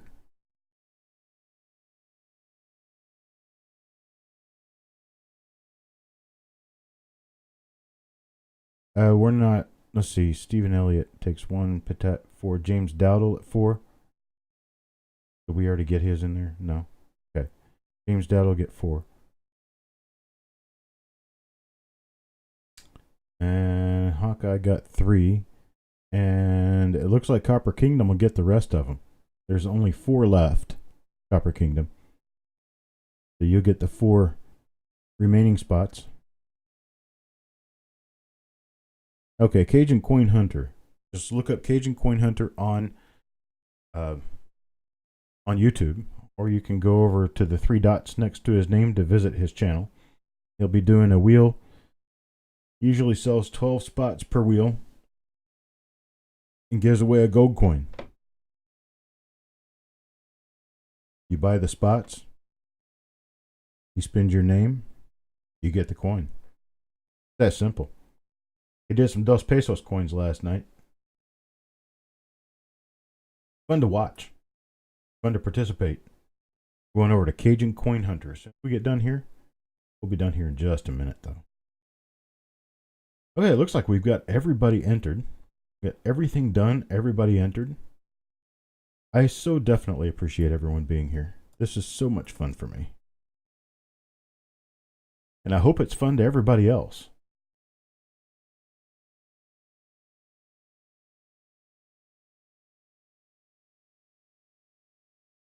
And here we are. I can flip up my reading glasses because I'm not trying to read anymore. So you got any questions, comments? Everybody get the times on those roll hunts?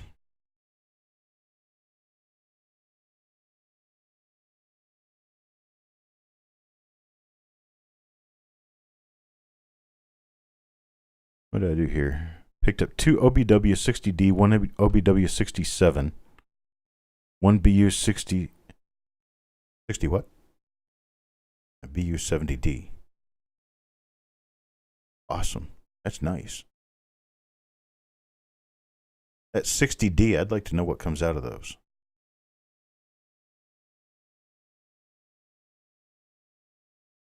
Steve looking for silver. I'll be sending the invoices tonight. I do that right after I finish the auction. So it's 11 o'clock now. I should be finished by midnight.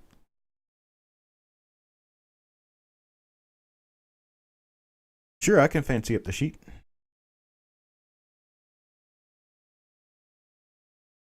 We have our own little language, folks.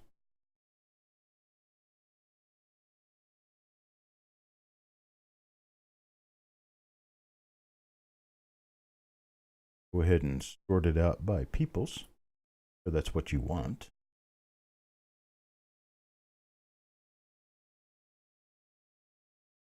There we go.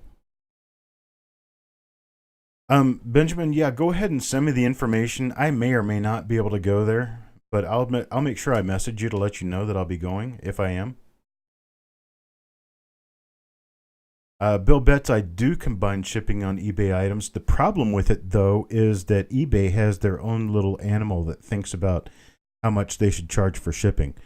And when I see it, a lot of times people have been overcharged, and I hate that, but it's just the way it happens to work with them. So here's the deal. When you buy something through eBay, if you pay too much for shipping, I'm going to refund the remainder. I'm not going to keep that extra shipping. I'll refund the remainder, and I'll ship exactly as if I'd be shipping from auctions here. And I will combine eBay with the auctions here. If you've won anything here, I'll combine eBay with that.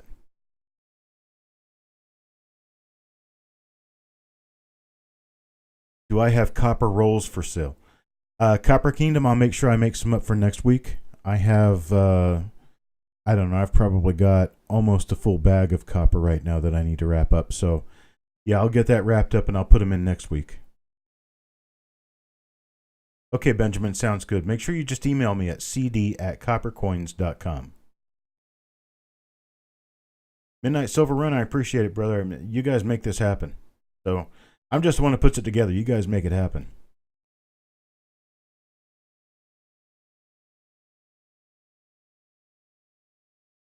Stephen Elliott, out of over 50 different 60D small data RPMs, you're telling me you've got ones that are not on my website? Yeah, that's interesting. That's something that I would like to see if Penny Parent can help take care of. Contact me about that, and I'll forward you to her. We can all talk about this. Snow by the end of the week. Yeah, well, that's why you live way up there in the tundra. I'm still in North Carolina. We're expecting temperatures below freezing, but we're not expecting snow. Thank God. Paul Hampton. You know, I didn't know whether or not you wanted me to put you on monthly or not, so I just went ahead and sent your stuff to you, which it's no big deal because you can get charged for the shipping anyway. But if you want to go on monthly, we can go ahead and put you on monthly right now. You don't need to send an email.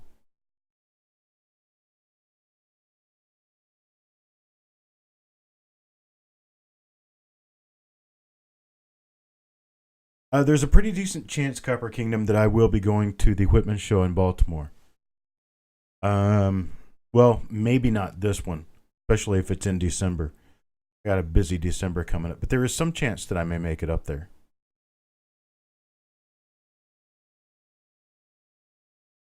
Thank you, DB's Coins. Thank you for coming by. Does PCGS grade foreign coins? Probably, but sending them that shekel, they're not going to grade it as a double die if they do.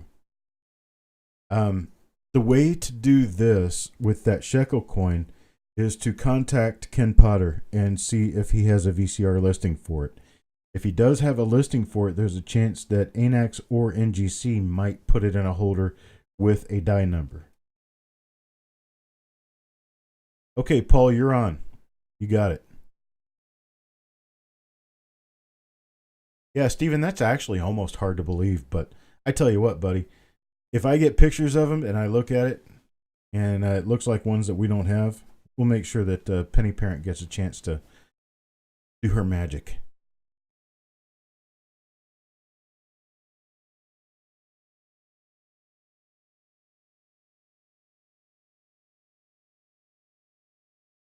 Yeah, 60Ds are definitely the bane of my existence. I'm glad that Penny Parent loves them so much. I think she's a little touched, but I love her anyway for doing the 1960Ds. Because I tell you what, it pulled a huge burden off my shoulders when I was able to send her rolls of them. That doesn't mean that she's not touched. That just means that she's touched in a way that I enjoy.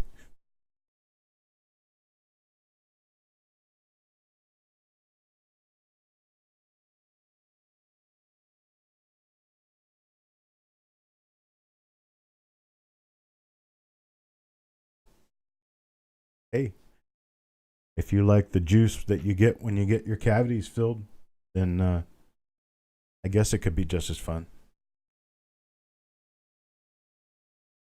Stephen Elliott, pretty simple. Just email the photos to cd@coppercoins.com. That's me.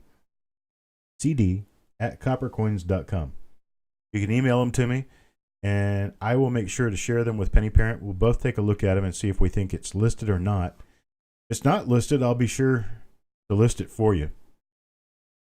I don't do that generally. I'm kind of retired from doing attribution, but I help my friends.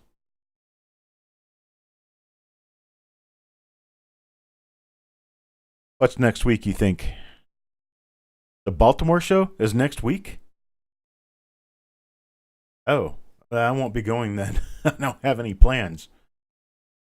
That would be one of those things that I would have to plan in advance. And I'm sure not driving to Baltimore from here. Not right now. Not the right kind of time for that. What year bankrolls do I like to search the most? You know what? I have a few. 1960D are fun because you always find something in them. 1961D, those are fun too. But my favorite, if I ever get a hold of bankrolls, 1944D. I love 1944D just for the thrill of the hunt. Because, well, finding the D over S is unlikely. You still got to open rolls to find them, right? Copper Kingdom, I'll have to take a hard pass on next week, but if you can let me know in time for the next show, I think there's one coming up sometime in the spring or summer. I would enjoy going there and meeting up with you. 1944D, definitely.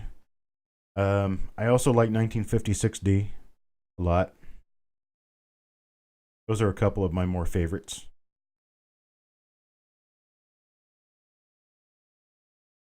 You have a great afternoon, Sing Jay. Because I know that's what it is where you are. Sing Jay's in Hawaii. The sun is still up in Hawaii.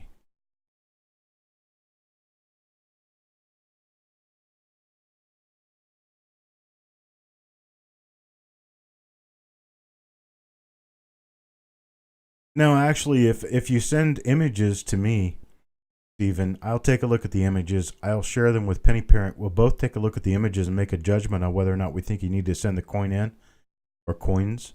And if we think you need to send the coins in, I'll take the coins. I'll photograph them here. She doesn't have the setup yet to do photos for the website.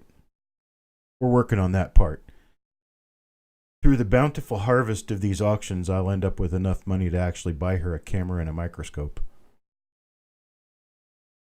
Once we get that done, I'm going to be loading her up with work. You want to see the cleanest list of 1960D RPMs in the world? That's what's going to happen after she gets her scoping camera.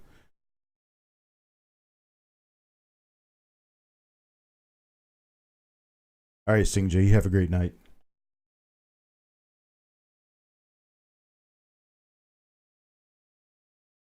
Anytime, Majestic Sounds of Coins, anytime. Jewish Redneck Preppers. Now, isn't that a name?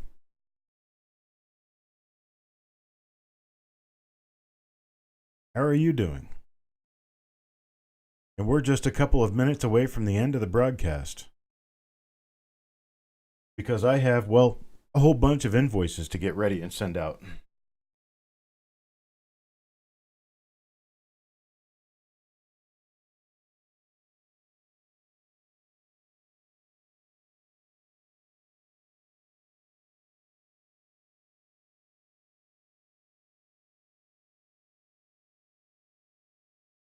And shalom to you.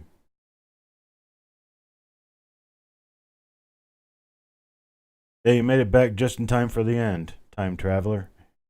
Maybe you can travel back about 20 minutes and bid on more stuff, huh?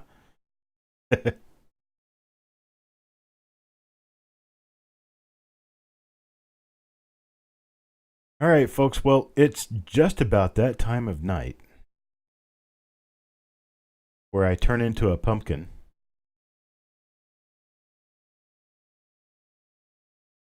And I got nothing left in me. And well, it's about time that I finish off these many invoices. All these people seem to want to buy coins from me. Head to bed. Because Jeremy stopped snoring in here long ago, and he's gone downstairs and he's joined Mama in bed. And I'm probably going to do the same thing here before too long. So I really appreciate everyone being here. I always appreciate seeing all of you. And you guys have a great night. I'm going to shut her down now. So be well, all.